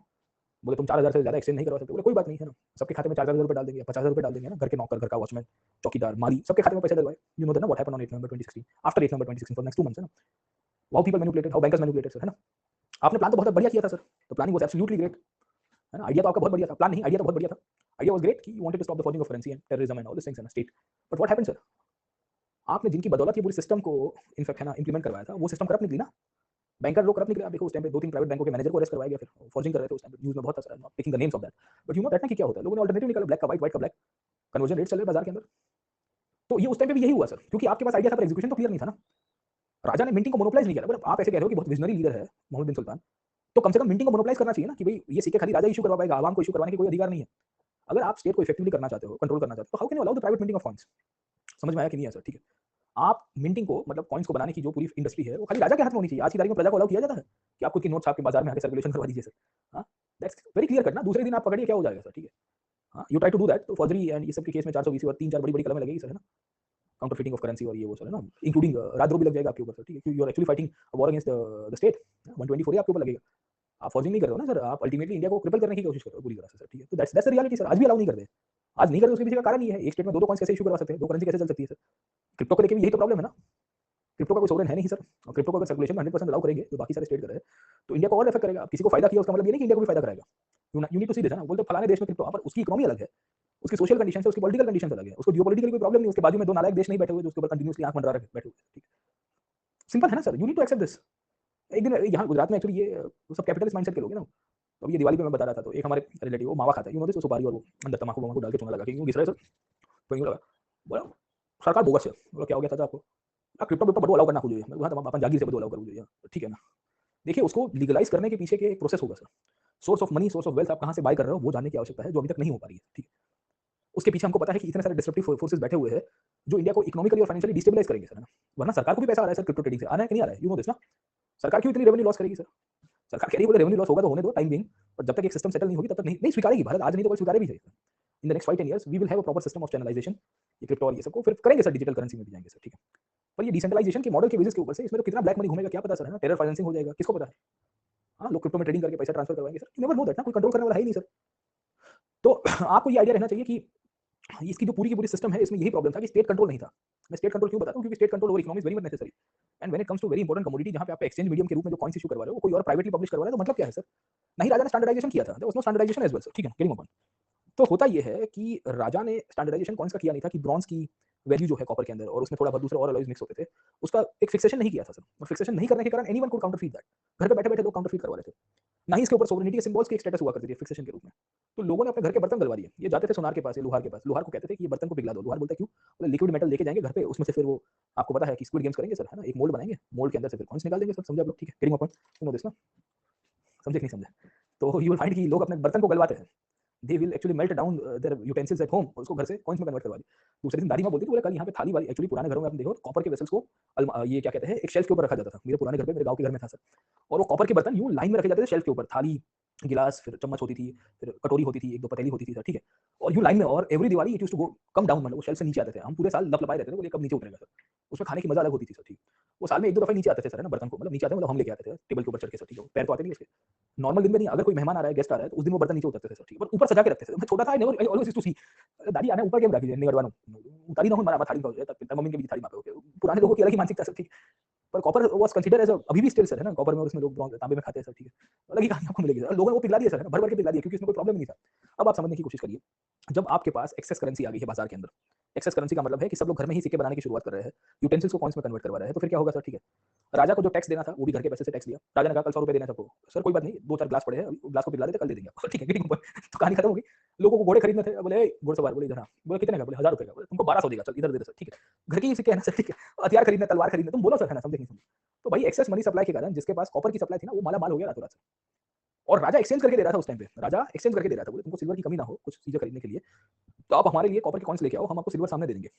अब राजा को समझ में नहीं आया कि उसके खजाने में जो कॉपर के कॉइन्स पड़े हैं ना, वो सब फॉर्जरी वाले कॉइन्स हैं। When you are exchanging the coins with the king, you are giving a fake coin to the king. राजा को लग रहा था कि मुझे ओरिजिनल कॉइन दे रहा है, मेरे कॉइन्स वापस आ रहे हैं सर्कुलेशन में, उसके सामने मैं सिल्वर निकाल के उनको दे रहा हूं सर, गेटिंग अ पॉइंट। तो एक ऐसी सिचुएशन थी जहां पे हमको पता चल रहा है कि ये कॉपर कॉइन्स की सप्लाई बहुत बढ़ गई। स्टैंडर्डाइजेशन नहीं था, ना ही कोई करेंसी की वैल्यू थी। फॉरेन मर्चेंट्स ने कहा कि भाई हमको ये नहीं खरीदना है, we do not want to have this in the form of trading, हमको तो गोल्ड चाहिए, सिल्वर चाहिए। अब राजा का इंटेंशन क्या था ये चीज करवाने के पीछे? The fundamental reason was that he wanted to have more and more trade and commerce, he wanted to have prosperity, he wanted to make sure कि डिमांड सप्लाई की साइकिल चलती रहे। सबकी सब फेलियर हो गई सर। एक ऐसी सिचुएशन क्रिएट हुई जहां विदेशी व्यापारियों ने मना कर दिया, विदेशी मना कर रहे तो इंटरनली भी लोग मना करना शुरू कर रहे। तो यूं कॉइन्स कोई देता था, देखते थे, बोला हाँ डुप्लीकेट लगा था, पाछू ले जा, नहीं जो तो कर को लोग साहब रखे ओरिजिनल है राजा वाला, मुझे क्या पता राजा वाला घर पे छाप के आया कल तू, ठीक है। तो कहानी ये हो रही है कि डिसकंटेंट हुआ, कंफ्यूजन हो गया सर, है ना। पीपल स्टार्टेड एक्चुअली, आप देखें ना, डिस्ट्रस्टिंग ईच अदर, बोले ये कौन, बोले ये ले 100 रुपए, बोले नहीं चाहिए, बोले ओरिजिनल, बोले नहीं चाहिए, मना किया ना, ठीक है, क्योंकि राजा खुद उसको स्टैंडर्डाइज नहीं कर पाया था। राजा खुद स्टैंडर्डाइज नहीं कर पाया था, है ना। आपने डिसीजन ले लिया बाबू, स्टैंडर्डाइज नहीं कर पाए। आपने डिसीजन ले लिया, बोले फलाने जगह की नोट्स बंद करेंगे इतनी करेंसी की, उसकी जगह नई नोट्स इशू करेंगे, पर नोट्स इशू होने से पहले उसकी प्रिंटिंग तो रेडी हो जानी चाहिए। प्रिंटिंग रेडी हो गई तो एटीएम मशीन के अंदर जो वो आते हैं उसके क्या कहते हैं मोल्ड, वो रेडी नहीं थे। एटीएम मशीन में पुराने साइज के मोल्ड रेडी थे सर, है ना। तो उसमें ये नई नोट फिट नहीं होती थी 2000 की या 200 की या 500 की सर, ठीक है। वो एटीएम मशीन की जो मोल्ड बनाने वाली कंपनी थी करेंसी नोट्स की, वो एक ही कंपनी है। उसके लिए फिर आपको फिर चाइना कॉल करना पड़ा, हेलो हाँ मेरे को यार ये 1 लाख एटीएम मशीन है, उसमें पुरानी साइज की करेंसी नए भेजो सर। चाइना भेज रहा है आपको सर। तो व्हेन यू डू रिफॉर्म्स, है ना, समझे नहीं समझा, दिस हैपेंड इन 2016, ओके। तो इसमें नहीं, इसमें कोई दो राय नहीं है सर, ठीक है। आई स्टिल रिमेंबर 2017 के यहाँ स्टेट पीसीएस की मॉक इंटरव्यू लिया था, उसमें कैंडिडेट को उसका इकोनॉमिक्स ये था, क्या कहते हैं, ग्रेजुएशन में और फिर पीजी। तो एक हमारे कलीग थे, ऑफिसर थे, उन्होंने मॉक इंटरव्यू में उसको पूछा कि भाई ये डीमोनेटाइजेशन, तो उसको वो है ना शुगर कोटिंग कर रहा है। बोले अब तो सरकार ने खुद कबूला है कि इसमें शुगर कोटिंग करने की आवश्यकता नहीं। इकोनॉमिक सर्वे 2017 का तो स्वीकार रहा था कि भारी ब्लंडर होगा सर, ठीक है। तो मैंने बोला तुम क्यों इतना शुगर कोट करो चाशनी में डुबा डुबा के सर, ठीक है ना, सब नहीं समझे। जो रियलिटी और रियलिटी है सर, है ना, ये सर इकोनॉमिक सर्वे उस टाइम पे खुद लिख रहा है, अरविंद सुब्रमण्यम थे उस टाइम पे शायद, कि भाई ये गलती हो गई है और इसको सुधारने की आवश्यकता है, जीडीपी को फटका पड़ा है, मल्टीपल थिंग्स बोलते हैं ना, कि जो पूरा चलाया गया था सिस्टम उसके, ओके। तो मतलब मैंने कहा कि यार आपको मार्क्स नहीं मिलेंगे, क्योंकि ब्यूरोक्रेसी एटलीस्ट बोर्ड आपसे ये एक्सपेक्ट करता है कि आप ब्लैक एंड व्हाइट रहे, ना कि ग्रे रहे सर, है ना, कुछ एरियाज में। और जो सर्व स्वीकार्य है, अब तो स्वीकार्य हो गया है ना कि भाई ये गलत हुआ था सर। जब सरकारी डॉक्यूमेंट बोल रहा है ना कि हमने यहाँ थोड़ा मिसमैनेजमेंट हुआ है या आइडिया में हमने इंप्लीमेंटेशन में मार खाई है सर, मान गए थे सर, ठीक है। अरविंद सुब्रमण्यम ने एक्सेप्ट किया सर, है ना, उस टाइम चीफ इकोनॉमिस्ट। मैं क्लास में भी बता था, लोग मेरे सामने यूं देखते, बोले देखो इंटरनेशनल है। मैंने बोला मैं इंटरनेशनल हूं तो सर पूरा इकोनॉमिक सर्वे इंटरनेशनल हो जाएगा, भारत सरकार इंटरनेशनल हो जाएगी, मिनिस्ट्री ऑफ फाइनेंस इंटरनेशनल हो जाएगा। मतलब वो माहौल ऐसा बन गया था नेशनलिज्म के साथ, उसको लिंक अप करवा दिया। मतलब क्या यार, what rubbish, you want to enter into bureaucracy, you need to have a very clear thought in your mind, है ना। You are not like some common man sitting at a chai का टपरी and then discussing about it, बोला बढ़िया किया master stroke, no, you will be the policy maker in next 20-35 years, है ना, 20-30 साल 35 साल में सर, है ना। तो आपको ये उसको स्वीकारना पड़ेगा कि कहाँ गलतियां रही, लेक्यूनेस क्या थे, बैंकिंग सेक्टर में लेक्यूनेस थे। वो नोट्स प्रिंट करवाई पर उसकी एटीएम में उसको उसके शेल्फ अवेलेबल नहीं थे, उसके मोल्ड अवेलेबल नहीं थे, तो एटीएम से बाहर नोट नहीं निकल पाती थी क्योंकि उसकी पुरानी साइज से अलग था, तो उसके मोल्ड कहीं और से मंगवाने पड़े, एटीएम मशीन को रिकैलिब्रेट करना पड़ा। तो ये सब पहले करने की आवश्यकता थी, स्टैंडर्डाइजेशन इसी को तो कहते हैं सर। तो ये जब हुआ तो उस दिन मैं क्लास में बता रहा था कि आगे देखिए क्या होगा। तो लोग हंस रहे थे, 2 महीने के बाद मेरे पास आए, बोले मास्टर तुम सही थे। मैंने बोला हम इतिहास के विद्यार्थी रहे हैं सर, है ना, अभी भी इतिहास को पढ़ते हैं सर, ठीक है, समझे कि नहीं समझे, कि इसमें इंप्लीमेंटेशन में ही हर जगह कतई आती है सर। इतिहास में ज्यादातर केसेस में आपको यही दिखेगा कि आइडिया और विजन आपके पास बढ़िया होगा, बोले ये करना है, पर लागू कैसे करना है उसमें, क्योंकि आप जिनके कंधों के ऊपर सिस्टम को लागू करवा रहे हो ना वो गद्दार नहीं होने चाहिए। मीर जाफर आपको मॉडर्न टाइम्स में इसी केस के अंदर दिखेंगे सर। तो 2016 में जब हुआ तो बैंकिंग सिस्टम के कुछ लोग मीर जाफर का काम कर रहे थे, समझे, and this created the hindrances और उसमें फिर प्रॉब्लम्स क्रिएट हुए, तो पूरा प्लानिंग फेल हो गया सर, ठीक है ना, समझे कि नहीं समझे। खैर let me come back to this point. इसमें भी यही होगा, लोगों ने सिल्वर और गोल्ड को स्टॉक करवा दिया, बोले अब जो बचा है यही बचा है, कॉपर की तो कोई वैल्यू बची नहीं, एक्सेस सप्लाई हो गया था, और कोई भी चीज का एक्सेस सप्लाई होता तो वैल्यू होती नहीं है, खत्म हो गई ना सर। आप से फॉर एग्जांपल आप शादीशुदा हो, और आप शादीशुदा हो, आप अपने ससुराल में डेली जाते हो अपने वाइफ के घर पे सर, ठीक है, डेली जाते हो, सुबह शाम घर जमाई शादी भाषा में सर, है ना। तो फिर वैल्यू नहीं होगी सर, समझे। आप शादीशुदा हो, आप त्योहार कुछ इवेंट्स प्रसंग हो गए और भी कोई दिवाली होगी तो आप जाके इन लॉस को मिल गया है सर, तो बोले जमाई राजा जमाई राजा। फिर कलेक्टर बनने के बाद सर, है ना, उसमें और फर्क पड़ जाता है सर, फर्क पड़ता है ना sir. Anything which is in excess, है ना, तो उसके बाद वैल्यू खत्म हो जाती है। The same applies to the collector as well sir. आप जब ब्यूरोक्रेट बनते हो, आपने देखो ये तलखी मिजाज के क्यों होते हैं पता है, क्योंकि they do not want to portray that they are available in excess, bureaucracy as such. तलखी यूं क्यों बोलेंगे भी नहीं जरा, ठीक है, वो क्यों करते हैं उसके पीछे का कारण है, क्योंकि एक्सेस में लोग ग्रांटेड लेते हैं, वैल्यू कम हो जाती है। This is the harsh reality of life, है ना, ये रियलिटी है सर। पॉलिटिशियंस काफी बार आप देखोगे वैसे बेकार बैठा होगा, बोलेगा नहीं, बोलता क्यों नहीं, नहीं बोलेगा, लिमिटेड ही बोलेगा सर, उसको अपनी वैल्यू फील करवानी है। ये जीवन का सिद्धांत याद रखिएगा सर, है ना, इससे ये एक्सपेरिमेंट से ये समझ में आता है कि कोई भी चीज को एक्सेस में मत करिए सर। लोग ग्रांटेड ले लेंगे, बोले हाँ ये तो है सर, मुफ्त में मिल रहा है सर, आ रहा है सर, ठीक है। तो कोई भी चीज जब अति होती है तो ऑब्वियस है कि उसका डिक्लाइन होना ही है। यहाँ पे भी यही हुआ, लोगों ने कॉपर कॉइन्स को यूज करना बंद कर दिया, स्वेच्छा से बंद कर दिया। राजा ने तो ऑर्डर नहीं दिया था, लोगों ने कह दिया कि भाई हमको कोई व्यापार नहीं करना है sir, we do not want to use copper coins, है ना, इतने सप्लाई हो गए थे इतने, तो फिर राजा ने एक दिन ऑर्डर निकाला, बोले यार भारी ब्लंडर हो गया sir, you know this, picture आया था गंगा जल सर। तो हम सूर्यवंशी से कभी मोटिवेट नहीं हुए, ना होंगे सर, हम गंगा जल से ही मोटिवेट होंगे सर, ठीक है, हम सरफरोश गंगा जल वाली जनरेशन है, सिंघम सूर्यवंशी से मोटिवेटेड लोग नहीं है हम लोग सर, ठीक है। तो गंगा जल में वो दरोगा मगनी राम था, मगनी राम ने एसपी साहब का कॉलर पकड़वा दिया था, एसपी साहब सिविल क्लॉथ में थे, you might be aware about, check post के ऊपर गाड़ी रुकवाई थी, बस रुकवाई थी सर, एंड देन मगनी राम एसपी साहब को समझ नहीं पाए और फिर कांस्टेबल ने उसका कॉलर पकड़वा दिया, और फिर जब एसपी साहब ने उसको नोटिस चिपकाई तो कहते सर भारी ब्लंडर हो गया सर। तो सुल्तान को भी उस दिन फीलिंग आ गई, बोले भारी ब्लंडर हो गया सर, है ना। अब राजा को ब्लंडर हुआ है, स्वीकारना है, राजा स्वीकार भी रहा है सर, ठीक है। पर राजा देखिए दिल दरिया बाकी सब समंदर सर, गेटिंग माय पॉइंट, दिल दरिया बाकी सब समंदर था राजा का। राजा को समझ में भी आया कि ये गलती हुई है, उसने टोकन कॉइन्स को वापस लिया, बोले आप एक काम करो सरकारी खजाने में जमा करवा दो सब। देखिए वेलफेयर स्टेट वाला है, ये कह रहा है कि आपके पास जितने भी टोकन कॉइन्स हैं आप सरकारी खजाने में जमा करवाइए ऑफिशियल्स के पास, मैं आपको सिल्वर और गोल्ड से एक्सचेंज करके दे दूंगा। अरे तुमको खाली बंद करनी थी, उसमें एक्सचेंज सिस्टम की आवश्यकता ही नहीं थी। अब उसके ऑफिशियल्स के पास उतना टाइम था कि फेक कॉइन्स को और रियल कॉइन्स को भी वो चेक कर पाए, वो पहले भी नहीं कर पाए थे। तो एक ऐसी सिचुएशन हुई, जो सर्कुलेशन के कॉइन्स थे ना, वो बड़ी मात्रा में सरकारी खजाने में जमा करने की आवश्यकता होगी और राजा ने उसके सामने भी एक्सचेंज क्रिएट करके दिया कुछ-कुछ लोगों को। तो तुगलकाबाद के अंदर बरानी लिखता है कि कभी हम बाजार में निकलते थे किले के बाहर, तो पूरी पहाड़ी मिल जाती थी और पहाड़ी किसकी थी पता है? सिक्कों की कहानी पहाड़ी थी। अरे इतने सारे कॉइन्स यहाँ पे पड़े हुए हैं, यहाँ पे बीच में से जा रहे हैं। हमको लग रहा है कि यार ये कहाँ कौन से माउंटेन्स के बीच में आ गए। इतने कॉइन्स राजा के खजाने के बाहर पड़े रहते थे। लोगों को इसको वैल्यू नहीं करता था। Heaps of coins rose up in Tughlakabad like a mountain. This was a statement written by Tariq Firoz in the Tariq Firoz Shahi by Barani. वो बरानी लिखता है बोले यहाँ पहाड़ियों के बीच में चल ऐसी फीलिंग आ रही है बोले। दिल्ली में पहाड़ आ गए बोले। कैसे अरवली के नहीं थे, ये सिक्कों के पहाड़ थे सर। इतनी सप्लाई हो गई थी। मतलब आप सोचिए lakhs and lakhs of coin मतलब उसका आंकड़ा ही नहीं है किसी के पास। लोग क्लेम करते हैं 3 लाख कॉइन 4 लाख उससे भी ज़्यादा होंगे सर। लोगों ने बर्तन गला दिए थे उसमें तो। तो भाई साहब 1330 में इन्होंने ये प्रयत्न किए सर। उसके बाद इनकी हालत खराब हो गई sir. And after some time the economy got stabilized and by that time the damage had been done sir, है ना? तो फिर हालत खराब हो गई। इसकी इम्प्लीकेशन और भी जगह के ऊपर उसको फील होगी सर, ठीक है? तो उसने ये जो कॉइन्स की थी सिस्टम, ये कॉइन्स के सिस्टम में बहुत बड़ा ब्लंडर किया सर, ठीक है? अब सवाल ये है कि टोकन करेंसी जो है, ये टोकन करेंसी की जो सिस्टम अगर इतनी बड़ी ब्लंडर थी, इतनी बड़ी फेलियर थी और बेसिकली टोकन करेंसी के रूप में सिल्वर का शॉर्टेज था, क्या ये सच्ची घटना थी या बरानी एग्जैजरेट कर रहा है? तो हमेशा याद रखिएगा कि जब आप ज़ैदुन बरानी को लिखोगे ना कोई भी आंसर में, तो उसमें आपको एग्जैजरेशन बहुत दिखेगी। एग्जैजरेशन दोनों तरह से मिलती थी। बरानी के बारे में ऑथर्स जब कंक्लूजन लिखते हैं कि when he used to praise some sultan, तो इतना प्रेज़ करता था कि बात मत करिए। बरानी अगर किसी का गुणगान गाना शुरू करेगा मतलब सामने वाला बोलेगा पगला रुलाएगा क्या? समझे कि नहीं समझे? और यही बरानी अगर किसी को नेगेटिव पोर्ट्रे करना चाहता था तो उसके कपड़े निकाल देता था। सादी भाषा में आप देखिए मतलब उतना प्रेजुडाइस इसके साथ लिखता था। मोहम्मद बिन तुगलक के समय पे उसके नॉर्मल रिलेशंस ऐसे रहे हैं जो थोड़े स्ट्रेन्ड हो गए थे। स्ट्रेन्ड होने का मतलब है कि थोड़े खराब थे इनके बीच में, उतने अच्छे नहीं थे। और इसके कारण बरानी ये घटना को बढ़ा-चढ़ा के ज़्यादा लिखता है। ये क्यों बता रहा हूँ? क्योंकि बरानी के कंटेम्परेरी 2 ऑथर्स थे। एक अब्बास करके ऑथर थे जिन्होंने मसाली की अफ़सार लिखी थी। ये अब्बास ने उनके 2 कॉइन्स के बारे में बताया था, तख़्त-ए-दिल्ली और तख़्त-ए-दौलताबाद। याद आया कि नहीं आपको? अभी थोड़ी देर पहले हमने पढ़ा ना सर मसाली की अफ़सार के बारे में। तो इन्होंने ये डिमोनेटाइज़ेशन या काइंड ऑफ जो है टोकन करेंसी का एक्सपेरिमेंट के बारे में नहीं लिखा है।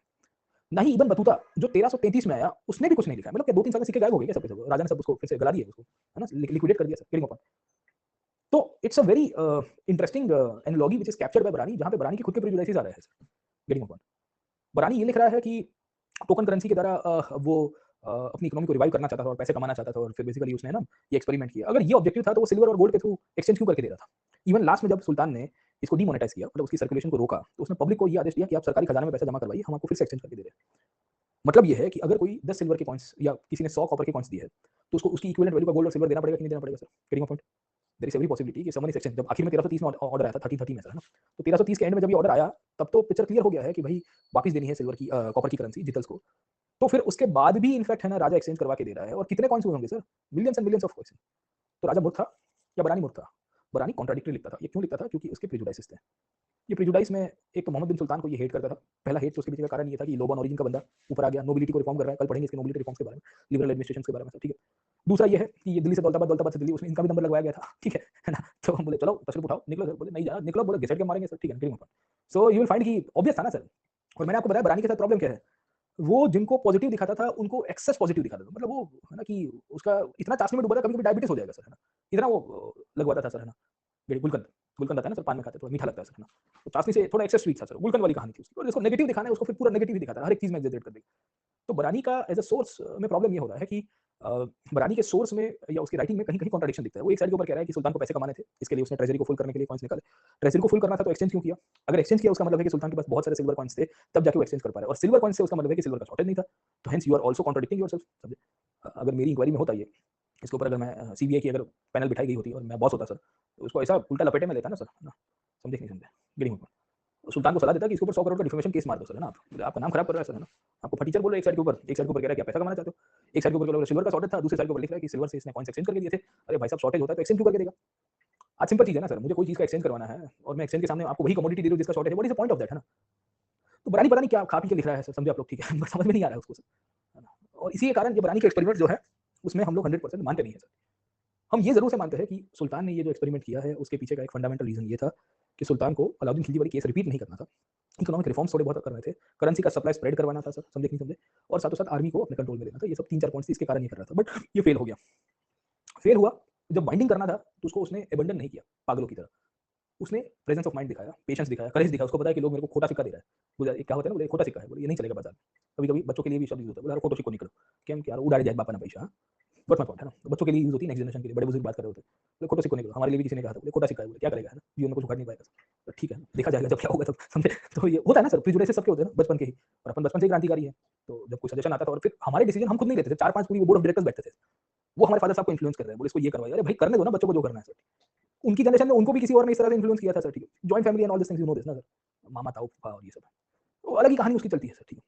और उसमें आप मानते नहीं हो तो फिर आपको खोटा सिक्का बोल दिया, बगावत करोगे ना, बोले ये नहीं चलेगा, बोले देखो खोटो सिक्को जा रहा हूँ। अभी आपने बड़े 30 वो है ना 30 मार का बन गया, तो माउंट एवरेस्ट फतेह करके आए हो सर, है ना?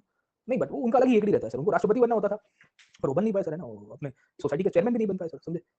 अलग ही कहानी आपको मिलेगी सर, है ना? तो सुल्तान को पता है कि खोटे सिक्के हैं, पर सुल्तान ने प्रेजेंस ऑफ माइंड दिखाया, सुल्तान ने पेशेंस दिखाई, है ना? उसने करेज दिखाया कि चलो कोई बात नहीं, मार खाइए तो मार खाइए, पर उसको थोड़ा ग्रेसफुली एक्सेप्ट करेंगे ना, ऐसा नहीं कि भाई है ना कि बंद कर दिया सब कुछ।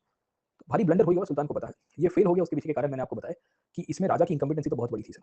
राजा के पास विजन ही नहीं हुआ करती थी। लोग एक से एक बेकार निकले, और जब लोग बेकार होते हैं ना सर, तो कुछ नहीं कर सकते sir. Getting my point? Dishonesty of people. आपके राज्य में जब तक आप प्रजा का विश्वास नहीं जीतते हो, तो कोई भी इंप्लीमेंटेशन, रिफॉर्म्स, एक्सपेरिमेंट आपके सक्सेसफुल नहीं होंगे। You need to win the trust and the confidence of the people. आज की तारीख में ये जो फार्म बिल का इशू है, उसमें भी यही है। The farmers have trust deficit with the state. Thumb rule number 1, first of all we need to accept this. जिस दिन हम लोग ये एक्सेप्ट करेंगे कि the farmers and the state have trust deficit, तो उसको ब्रिज कैसे करना है, उसका रास्ता निकालना पड़ेगा। जिस दिन ये ब्रिज हो गया ना, उस दिन ऑटोमेटिकली प्रोटेस्ट बंद हो जाए। ये हर एक केस के अंदर आपको देखिए, इसका पॉलिटिकल एंगल में नहीं जा रहा हूं, बट कुछ कुछ लोगों को अभी भी ये लग रहा है, जैसे सीडब्ल्यू में भी यही हुआ था ना पिछले साल भी, ट्रस्ट डेफिसिट का ही प्रश्न था। तो लोगों को ये डर लग रहा था, बोले नागरिकता चली जाएगी। फिर स्टेट ने क्लेरिफाई किया, जो लोग सह रहे थे उनको समझ में, बोले इसमें नागरिकता जाने का तो कोई है नहीं। CW was related to like no giving this क्या कहते हैं this thing, citizenship by nationalization, like no उसके टेन्योर को कम करवाया, और तो कुछ था नहीं ना सर, उसमें टेन्योर ही कम किया ना नेशनलाइजेशन का। तो खैर जो भी है, बट इसमें ये दिखेगा, और इसमें आपको डिसऑनेस्टी बहुत दिखेगी ना, लोगों की डिसऑनेस्टी सर। लोगों की डिसऑनेस्टी ये थी कि लोग खुद से ही फॉर्जरी कर रहे थे, और ऐसा क्यों कर रहे थे सर? लोगों को ये लग रहा था कि सुल्तान उनसे पैसा कमाना चाहता है, सुल्तान उनसे लूटना चाहता है सर। सुल्तान ने ये जो एक्सचेंज सिस्टम चल रही थी ना, एक्सचेंज सिस्टम, सुल्तान ने क्या कहा था कि आप हमको कॉइन्स दीजिए और मैं आपको सामने सिल्वर के और उसके थ्रू एक्सचेंज करके दूंगा। तो people were actually looking Sultan in a very different way sir, है ना? तो लोगों को लग रहा था कि भाई सुल्तान हमसे पैसा लूटने आया है सर। पॉपुलेशन इलिटरेट थे ना, इलिटरेट पॉपुलेशन के ऊपर आप इस प्रकार की टोकन करेंसी लागू करेंगे और आप कहोगे कि आइडियल स्टेट का निर्माण करेंगे, but ideal state is actually implementable in an idealistic society. Idealistic societies and ideal conditions are only ideal in a book but not in real life. समझे नहीं समझे? है ना? मैं नॉनवेज नहीं खाता हूँ और मैं जंगल में खड़ा रह के ये शेर को कहूंगा कि भाई देख अपन घास फूस वाले इंसान है। शेर कहते हैं पर अपन तो है ना, आज तो बड़ा आया है सर, ठीक है। बोले कितना होगा? कम से कम 80-90 किलो तो लग रहा है। दो शेर अंदर अंदर बातें कर रहे हैं। बोले कितना चलेगा? बोले 3-4 दिन, 3 दिन तो खिंचा देंगे। वो भैंसे से थोड़ा कम है, भैंसा 150 किलो का होता है सर, 200 किलो का होता है। ठीक है, आधा तू ले आधा मैं लेता हूँ, चल ठीक है। समझे नहीं समझे? तो वही कहानी है ना sir. So it's very same thing कि you thought that the people will be honest, you thought that the people whom you are trusting will not forge the coins, but you could not create a standardization. Irresponsible conduct of the subjects or the citizens is one of the major reasons behind the failure of any kind of reforms or objectives or whatever you want to do sir. आप देखिए कि नागरिक या समाज में चेतना जग गई होती है ना सर, कोई भी चीज़ को लेकर, उसको थोड़ी अवेयरनेस होती है, तो आपके हर एक एक्सपेरिमेंट, आपके हर एक रिफॉर्म सक्सेसफुल हो पाएंगे। पर समाज अगर जागरूक नहीं है तो कुछ नहीं हो पाएगा सर। तो इसमें राजा का फॉल्ट तो था ही, क्योंकि राजा ने बिना कोई प्लानिंग से ही, आगे के विजन से ही बेसिकली आप समझने की कोशिश करिए, सब कुछ इनफेक्ट है ना इंप्लीमेंट करवाने का प्लान कर दिया था। ना ही उसने स्टैंडर्डाइजेशन क्रिएट किया, उसने एक सिंबल डाला होता, उसका वेट्स डाला होता, उसकी फॉर्जरी ना हो उसका ध्यान रखा होता। इसमें एक और अलॉय मिक्स करवा देता, वो अलॉय खाली स्टेट के पास होगा, वैसा कुछ करवा सकता। आजकल की नोट्स में देखा है वो बीच में वो तार आता है सर आपको, तो ये तारा वो तारा है ना, बोलो तारा तारा है ना, तो तार को फिर आप नोट को बीच-बीच में तो बात भी हुई थी स्टैंडर्डाइजेशन में कि वो नैनो जीपीएस की चिप आने वाली है सर, ठीक है, समझे? तो आप ज़मीन वो स्टैंडर्डाइजेशन ही था ना सर, नैनो जीपीएस की चिप, यू नो दिस ना सर? वो तो फिर बता मना कर दिया सर स्टेट ने, हम थोड़ी बताएँगे कि हम नैनो जीपीएस डाल रहे हैं सर, ठीक है? पर भारत के बड़े-बड़े पत्रकार, एक से एक दिग्गज पत्रकारों ने उसके ऊपर 2-2 घंटे के शो बनाए थे सर। बोले ये चिप ऐसी चिप है नैनो जीपीएस, नैनो नैनो मतलब 10⁻6 क्या होता है, 10⁻8 है ना, कितना होता है सर? है ना? तो 10⁻6 -9 यस, है ना? तो उसकी जो साइज़ है -9 है ना सर? हाँ, तो उतनी साइज़ से शुरू होता है, उससे भी और छोटा जाएगा, वो चिप दिखेगा ही नहीं सर, ठीक है ना? You will not be able to see that with naked eyes, है ना? और वो चिप की खासियत ये है कि अगर आप समंदर के अंदर रखोगे, पाताल में रख दोगे करीबन 200 मीटर तक, 200 मीटर मतलब आप पकड़ के चलिए, it will be more than 600 feet, तो भी वो चिप एक्टिवेट रहेगी। और एक हद से ज़्यादा कॉइन्स अगर आपने वहाँ पे रखे हैं, नोट्स को रखा है, तो चिप एक्टिवेट होगी, उसका सर्वर एक्टिवेट होगा और वो सैटेलाइट में ट्रांसमिशन भेजेगा। सैटेलाइट में ट्रांसमिशन भेजने के बाद वो फिर तुरंत ही इंटेलिजेंस एजेंसीज़ और इनकम टैक्स डिपार्टमेंट को जान करेगा कि यहाँ पे किसी बहुत सारे लोगों ने ज़मीन के अंदर पैसे दबा के रखे हैं। और फिर देन सडनली अजय देवगन आएगा और रेड करेगा। सर क्या? बोले क्या सर? फिर जेटली जी को किसी ने पूछा, जेटली जी उस टाइम पे फाइनेंस मिनिस्टर थे ना, जेटली जी को पूछा सर ये नैनो, जेटली जी हँस रहे, बोले यार ठीक है, गाना आया नहीं था पर वो गाना सबसे पहले इनके ऊपर ही लागू हुआ ना, वो पता नहीं जो कौन सा नशा करता है सर, ठीक है। तो खैर वो nano GPS was something called standardization. तो ये हमारा महाशय जो है ये महाशय स्टैंडर्डाइजेशन नहीं कर पाया सर, मोनोपोलाइज़ नहीं किया। और फिर क्या हुआ कि इसके जो मंत्री थे ना, जो नोबल्स थे, वो सबके सब यहाँ पे फेक करेंसी को सर्कुलेट करवा रहे थे। Getting my point? तो इसके जो ऑफिशियल्स थे ना, वो भी फेक करेंसी को सर्कुलेट करवा रहे थे। तो इसमें 2 कारण निकले सर इसके फेलियर के सर, है ना? यहाँ से प्रश्न आपको आएगा sir, why why the fake currency और sorry the token currency actually got failed. तो टोकन करेंसी के फेलियर के पीछे का कारण तो सुल्तान खुद है सर, समझ में आया आपको? और सुल्तान क्यों था? क्योंकि सुल्तान ने कोई स्टैंडर्डाइजेशन नहीं कर पाया, ना ही कोई ऐसे सिस्टम बना पाया सर, ना ही उसके ऑफिशियल्स जो थे, ये ऑफिशियल्स को कंट्रोल कर पाया। दूसरी आवाम भी रिस्पॉन्सिबल थी, क्योंकि आवाम को ट्रस्ट इश्यूज़ थे, आवाम को लग रहा था कि राजा उनका पैसा लूटने आया है, तो एक्सचेंज सिस्टम के द्वारा सर, ठीक है। इसके लिए पब्लिक ने फॉर्जरी किया और पब्लिक में डिसऑनेस्टी भी उतनी थी सर, क्योंकि उस टाइम पे राजा भले अपने आप को कहता था कि मैं प्रॉफिट हूँ, but people never used to accept him as prophet. आपके बोलने से आप प्रॉफिट थोड़ी बन जाओगे। आपको प्रोफेसी क्लेम करवानी है तो पब्लिक के लिए, पब्लिक के द्वारा, पब्लिक के बारे में आपको सोचना पड़ेगा। Of the people, for the people and by the people sir. और आप तब नए-नए आए थे। आपने इसके पहले जो एक्सपेरिमेंट किया था, वो एक्सपेरिमेंट से तो ऑलरेडी लोग खफा है आपसे। क्या एक्सपेरिमेंट किया था? वो दौलताबाद लेके गए थे लोगों को उठा के। तो people were not happy with already the experiments, and उसके बाद आके ये डिजास्टर करवा रहे हो आप, तो आपको शर्म नहीं आई है ना? आपको ये बात की शर्म नहीं आई कि इतना बड़ा डिजास्टर करवा दिया, दिल्ली से दौलताबाद, दौलताबाद से दिल्ली लेके गए, हाँ, उसके बाद ये करवा रहे हो? तो लोगों का विश्वास तो आपने ऑलरेडी घुमा दिया था जब आप दौलताबाद लेके गए थे उनको, फोर्सफुली मार के, फोर्स एग्जाम में डंडा मारा था उनको सबको। तो ट्रस्ट फॉर्जरी, डिसऑनेस्टी, पब्लिक ने इसलिए काउंटरफीटिंग किया, ये काउंटरफीटिंग किया, ये काउंटरफीट को रोकने के लिए सरकार के जो ऑफिशियल्स बैठे थे वो उनके साथ हैंड इन हैंड थे, हैंड इन ग्लव थे, है ना? हाथ के ऊपर मोजा चढ़ा दिया था, किसी को ना दिखे सर कितनी उंगली है कितनी नहीं है सर, कितना पैसा काउंट कर रहा है सर, समझे? तीसरी, ये दो फैक्टर तो मेन थे, स्टैंडर्डाइजेशन नहीं होना, ये वो सर, ऑफिशियल्स का रोल, रोल ऑफ ऑफिशियल्स है ना, ऑफिशियल्स का रोल है ना, तो ये तो था ही सर। तीसरा एक बहुत बड़ा फैक्टर था, वो था पॉलिटिकल इंस्टेबिलिटी। अब ये इंटरेस्टिंग फैक्टर आपको मिलेगा, ये क्यों मिलेगा? क्योंकि दिल्ली सल्तनत में कोई भी डायनेस्टी परमानेंट नहीं थी, ये दिल्ली के राजाओं को और दिल्ली के आवाम को बहुत क्लियर कट पता था। ये डायनेस्टी हर सुबह दिन उठते थे ना तो राजा बदल जाता था सर, और राजा बदल जाता था तो देयर इज एवरी पॉसिबिलिटी कि राजा ने जो भी रिफॉर्म्स किए वो भी उसके साथ मर जाते थे, मतलब अलाउद्दीन खिलजी मारा तो उसके रिफॉर्म्स उसके साथ मारे गए, बलबन के रिफॉर्म्स उसके साथ खत्म हो गए, अल्तुतमिश के रिफॉर्म ज्यादातर खत्म हो गए सर, हुए कि नहीं हुए सर? आज आवाम टोकन करेंसी को क्यों एक्सेप्ट करेगी? जब उनको पता है कि कल उठ के मोहम्मद बिन तुगलक का मृत्यु होगा ना, दूसरे दिन जो दूसरा राजा आएगा ये टोकन करेंसी को बंद करवा देगा। देयर इज एवरी पॉसिबिलिटी कि किसी के पास अगर 100,000, 2,000, 5,000, 5 लाख टोकन करेंसी के कॉइन्स पड़े हैं, वो ऑटोमेटिक डीवैल्यू हो जाएंगे, उसका डीमोनेटाइजेशन हो जाएगा। Who will accept this? Was it having any kind of legal bearing? Was it having any kind of legal tender which is guaranteed by the future kings? आज की तारीख में हम ये क्यों एक्सेप्ट करते हैं? Why we accept, है ना? तो वो गवर्नमेंट ऑफ इंडिया के ऊपर एक्सेप्ट करते हैं, ना कि प्राइम मिनिस्टर के नाम के ऊपर। आरबीआई का गवर्नर लिखता है ना नोट के ऊपर, आपने देखा होगा कि मैं धारक को फलाना फलाना रुपया अदा करने का वायदा करता हूँ, ये वो sir. RBI is bound and RBI is sovereign by the government of India sir. So we know that irrespective of the government, Narendra Modi हो, पहले मनमोहन सिंह थे, इसके पहले वाजपेयी जी थे, कोई भी सरकार आएगी और जाएगी sir, the government of India and RBI is bound to accept this and it will be considered as exchange medium in the market wherever you use it. Okay, Delhi में ये नहीं था सर, पॉलिटिकल इंस्टेबिलिटी के कारण लोगों को trust ही नहीं होता था कि आज ये कॉइन्स को अगर सर्कुलेशन में एक्सेप्ट करवा भी दिया, कंटिन्यू रही लेगेसी को, तो who will accept this? You never know that. और हो सकता है कि because lack of institutionalisation and lack of not creating permanent structures that can continue the legacy, तो people will not accept it, है ना? वो तो शेरशाह सूरी करता है, बोले चलो स्टैंडर्डाइजेशन करते हैं, इंस्टीट्यूशनलाइजेशन करते हैं, मुगल्स के समय पे और कंटिन्यू रहा, ईस्ट इंडिया कंपनी ने फिर उसको और लेगेसी के रूप में रखा, कंपनी के समय भी आपको मल्टीपल वो दिखेंगे, आपको कॉइन्स और वो सब दिखेंगे सर, ठीक है। तीसरा ये है कि आपके यहाँ पे जो मर्चेंट्स थे वो क्यों एक्सेप्ट करे सर? जब आपके लोकल ही लोग एक्सेप्ट नहीं कर रहे हैं, तो why the foreign merchants will also accept this? जब आपके अंदरूनी लोग ही नहीं कर रहे हैं सर, है ना, तो who will actually continue this? Getting up? तो सवाल ये था कि आप यहाँ पे पॉलिटिकल रीजंस भी रिस्पॉन्सिबल है, इसमें बेसिकली फॉरेन मर्चेंट्स भी रिस्पॉन्सिबल है सर। लोगों को विश्वास नहीं था कि successors of Tughlaq will continue this reforms और they won't continue this reforms, उनको ये भी था, उनको ट्रस्ट इश्यू चल रहा था सर, गेटिंग अप? तो ये भी एक बहुत बड़ा प्रॉब्लम आ गया सर, गेटिंग अप? तीसरा पॉइंट इसके अंदर से आता है, वो है मेटल का इशू सर। मेटल की इकोनॉमिक्स को आप समझिए, है ना, आप एनसीडीएक्स और ये सब खेलते हो, कमोडिटी का एक्सचेंज वैक्सचेंज देखते हो कि नहीं देखते हो सर? हाँ, नेशनल कमोडिटी मार्केट को, मेटल के मार्केट को आप देखिए सर, खेलते हो मतलब देखते हो, ऐसा नहीं कि आप सट्टा बट्टा खेलो, बट कहने का मतलब हम गुजराती है, हम कहते हैं कि जो चक नहीं जो तो बाजार बाजार जो कुछ पांच चमचा, समझे? ठीक है, तो थोड़ा लोकल लैंग्वेज में हम प्रभाव में आ जाते हैं, बट आई मेक श्योर मैं ब्यूरोक्रेटिक लैंग्वेज यूज करूं। तो when you see academic language है ना, तो मेटल की जो पूरी की पूरी इकोनॉमी है उसको आप कभी फिक्स नहीं कर सकते। सिल्वर नेचुरली अवेलेबल मिनरल है, सही की गलत? कॉपर जो है उसको बेसिकली पिघला के बनाया जाता है बाय मिक्सिंग ऑफ अलॉयज, है ना, मतलब ब्रॉन्ज के कॉइन्स उसमें कॉपर डोमिनेट कर रहा है, तीन और कॉपर को इकट्ठा करके ब्रॉन्ज के कॉइन्स, ब्रास के कॉइन्स बनवाए जाते हैं। अब जो चीज़ नेचुरली अवेलेबल है वो डिमांड सप्लाई के ऊपर चलता है, आज सप्लाई ज़्यादा है, माइनिंग कहीं पे ज़्यादा हुआ या कुछ नया मिल गया तो उसके कारण उसकी प्राइसेस फ्लक्चुएट होगी सर। मेटल की प्राइस फिक्सेशन जो है आप कभी नहीं कर सकते, और वही चीज़ अलाउद्दीन खिलजी ने किया था सर, पहले तो उसको मार पड़ गई थी sir. Price varies as per the demand and supply of the naturally available commodity, वो मार्केट में आते आते प्लस माइनस होता रहेगा, हमेशा होता है, आज की तारीख में भी होता है सर। अभी आज की तारीख में पकड़िए कि भारत गोल्ड इंपोर्ट करता है, राइट सर, है ना, हमारा 99% गोल्ड हम इंपोर्ट करते हैं, 1% भी ज़्यादा नहीं बनाते। हो सकता है कि चलो कल उठ के राजस्थान में गोल्ड के डिपॉजिट्स मिला है सब, थार डेजर्ट के नीचे सर, है ना, और इतना गोल्ड निकलेगा कि अगले 100 साल तक भारत की सबकी सब पॉपुलेशन जो है उसको फुलफिल हो जाएगा और आरबीआई के खजाने को भी भर देगा।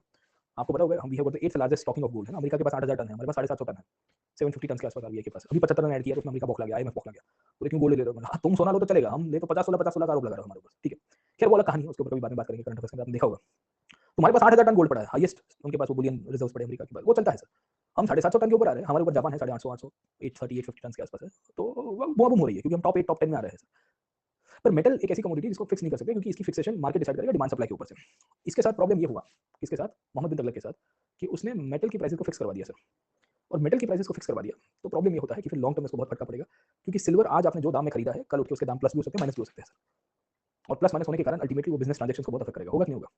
पेट्रोल देख लीजिए अभी, हाँ, अब दिवाली के पहले लोगों ने टैंकर डलवाया सर, पेट्रोल पंप वालों ने, मैं पेट्रोल पंप वाले का इंटरव्यू देख रहा था, अभी वैट बहुत सारे स्टेट गवर्नमेंट ने कम कर दिया, आपने देखा होगा सर, गुजरात ने 10 रुपये कम कर दिया, सेंट्रल गवर्नमेंट ने 7 रुपये किया, गुजरात ने 7-8 रुपये, 10-15 रुपये पेट्रोल डीजल का भाव कम हो गया। अब किसी ने 30,000 लीटर की गड्डी डलवाई थी पुराने भाव के ऊपर, पुराने भाव में 30,000 लीटर की डीजल की टैंक आती है, पेट्रोल की 20,000 लीटर की आती है। वो बंदा कह रहा है कि मेरे को बैठे बैठे भाव कम करना, क्योंकि मैंने तो पुराने भाव में खरीदा ना, मैंने जो भाव था उसकी जो परचेस कॉस्ट थी वो तो पुराने रेट के ऊपर से खरीदा, आपने कम किया तो who will bear the loss, और हमको तो इसकी बू भी नहीं है कि सरकार पैसा कम करने वाली है। तो पेट्रोल पंप के ओनर तो बौखला गए हैं सर, बोले हम तो पुराने दाम में खरीदे, हम तो कंज्यूमर के ऊपर 1 रुपया मिलता है, नॉर्मली क्या पेट्रोल डीजल के ऊपर 50 पैसे 1 रुपए का मार्जिन होता है, ज़्यादा नहीं होता है इनको सर, है ना? ये तो क्वांटिटी के ऊपर बिज़नेस करते हैं, बट आप जो पेट्रोल पंप चलाता है उसको पता होगा सर, ठीक है ना? तो वो बोले ये लॉस रिकवर करने में पूरा साल निकलेगा। और बड़े पेट्रोल पंप जिसके 8-10 फिलिंग पॉइंट होते हैं, किसी आप बड़े पंप देखोगे 10 एक स्टेशन होते हैं, 2 नहीं होंगे सर, पेट्रोल डीजल नहीं, अर्बन एरियाज़ में हाईवेज़ के ऊपर 10-10 पॉइंट लगवा के बैठे होते हैं सर, उतनी बड़ी-बड़ी टंकियाँ होती हैं उनकी। वो तो बुआ-बूम कर गई है सर, है ना? बोले हमने तो 4-4 गाड़ियाँ डलवाई थी बोले दिवाली के कारण, लोग घूमने जाएँगे फुल टैंक करके सर, उसमें सरकार ने दिवाली गिफ्ट दे दिया सर। तो मार्केट को आप जो फिक्स करवा रहे हो, और आपने ये सोचा था तो ये तो पेट्रोल में हुआ, ये सब जगह पे होता है सर, ठीक है? और इसी कंडीशन में आप जब यहाँ पे fixation of silver and copper का कर रहे हो, वो डिजास्टर्स हो गया, it was bound to fail. Silver के प्राइसेस को आपने फिक्स कर दिया कॉपर के साथ, वो हो ही नहीं सकता। It should always be based on the demand and supply. और इन सब के बेसिस के ऊपर से यहाँ पे ये फेल हुआ। अब सवाल ये था कि ये फेल होना था तो लोगों ने क्यों स्वीकारा? लोगों ने स्वीकारा क्योंकि लोगों को मजा आ रही थी, मौज करा दी। लोगों को तो अपने बर्तन गलवा के सिक्के मिल रहे थे, तो कौन ना स्वीकारे? तो लोग कह रहे थे कि भाई पीपल तो एबंडेंस में अवेलेबल था कॉपर, सरकार ने कहा कि सिल्वर कॉपर को इक्विवेलेंट करेंगे, क्यों नहीं करेंगे सर? कल उठ के भारत सरकार ये कह देगी कि ये बाटली अगर आप एक दोगे तो सामने आपको 2000 के कॉइन्स दिखेंगे, फिर देखो ये बाटली की इंडस्ट्री में खड़ा करता हूँ सर। अगर सरकार ये आदेश देती है ना सर कि दिस बाटली इज इक्वल टू 2000 रुपीज, मैं रातों रात बाटली पूरी मार्केट से खरीद के लेके आऊंगा, उसको एक्सचेंज करवाऊंगा सर। ये 100 रुपए की बाटली में 2000 रुपए मिल रहा है, मैं उसका प्रीमियम दे दूंगा, 150 रुपए दूंगा सर, ठीक है? ये इंसानी फितरत है ना सर।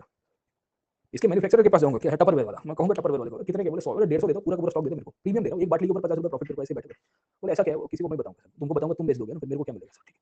तो कहने की बात ये है मेरी कि ये जो पूरा का पूरा टोकन करेंसी का एक्सपेरिमेंट है, वो फेल होता है। उसके पीछे sultan, people, instability, foreign merchants, price fixation का एक बहुत बड़ा अंडरस्टैंडिंग सुल्तान के पास नहीं था। And this is one of the reasons कि सुल्तान आइडिया तो बहुत अच्छा कंसीव किया था, इंप्लीमेंटेशन में मार खा गया। और सब जगह जीवन में यही होता है, 99% केस में इंप्लीमेंटेशन में मार खाते हैं। कुछ कुछ आइडिया भी पागलों जैसे होते हैं, वो पागलों जैसे आइडिया भी फिर आपको फेल करवाते हैं सर, समझे आप लोग, ठीक है? तो इसी बेसिस के ऊपर ये टोकन करेंसी फेल हुई। जब ये टोकन करेंसी फेल होती है तो उसने फाइनली उसको डिसकंटिन्यू किया एक्सचेंज सिस्टम को, एंड देन वो नए एक्सपेरिमेंट की तरफ चला गया सर। ये नए एक्सपेरिमेंट में महाशय फिर डिसाइड करेंगे कि अब मैं सेंट्रल एशिया के ऊपर आक्रमण करूंगा। कैसे करूंगा, किस हिसाब से करूंगा, उसको कल करेंगे। आज अभी ब्रेक लेते हैं, अभी मेरा एक टेस्ट 10 बजे से शुरू हो रहा है, शुरू भी हो गया सर, 10 से लेकर 10:15 तक है ना, 10 to 10:15। तो आप उसको अटेंड करिए, और 10:30 को इनफैक्ट मेरा एक स्पेशल क्लास है, आप मेरी प्रोफाइल में ज्वाइन कर सकते हो। 15 क्वेश्चंस का है, आधा 1 घंटा हम लोग डिस्कस करेंगे। हिस्ट्री के स्टैटिक क्विज के ऊपर है सर, है ना? तो अभी मैं ब्रेक ले रहा हूँ क्योंकि मुझे 10:30 को वापस लाइव आना है सर, ठीक है? सो बाकी डाउट्स कर लेंगे सर, ठीक है? चलिए bye, please take care and stay safe.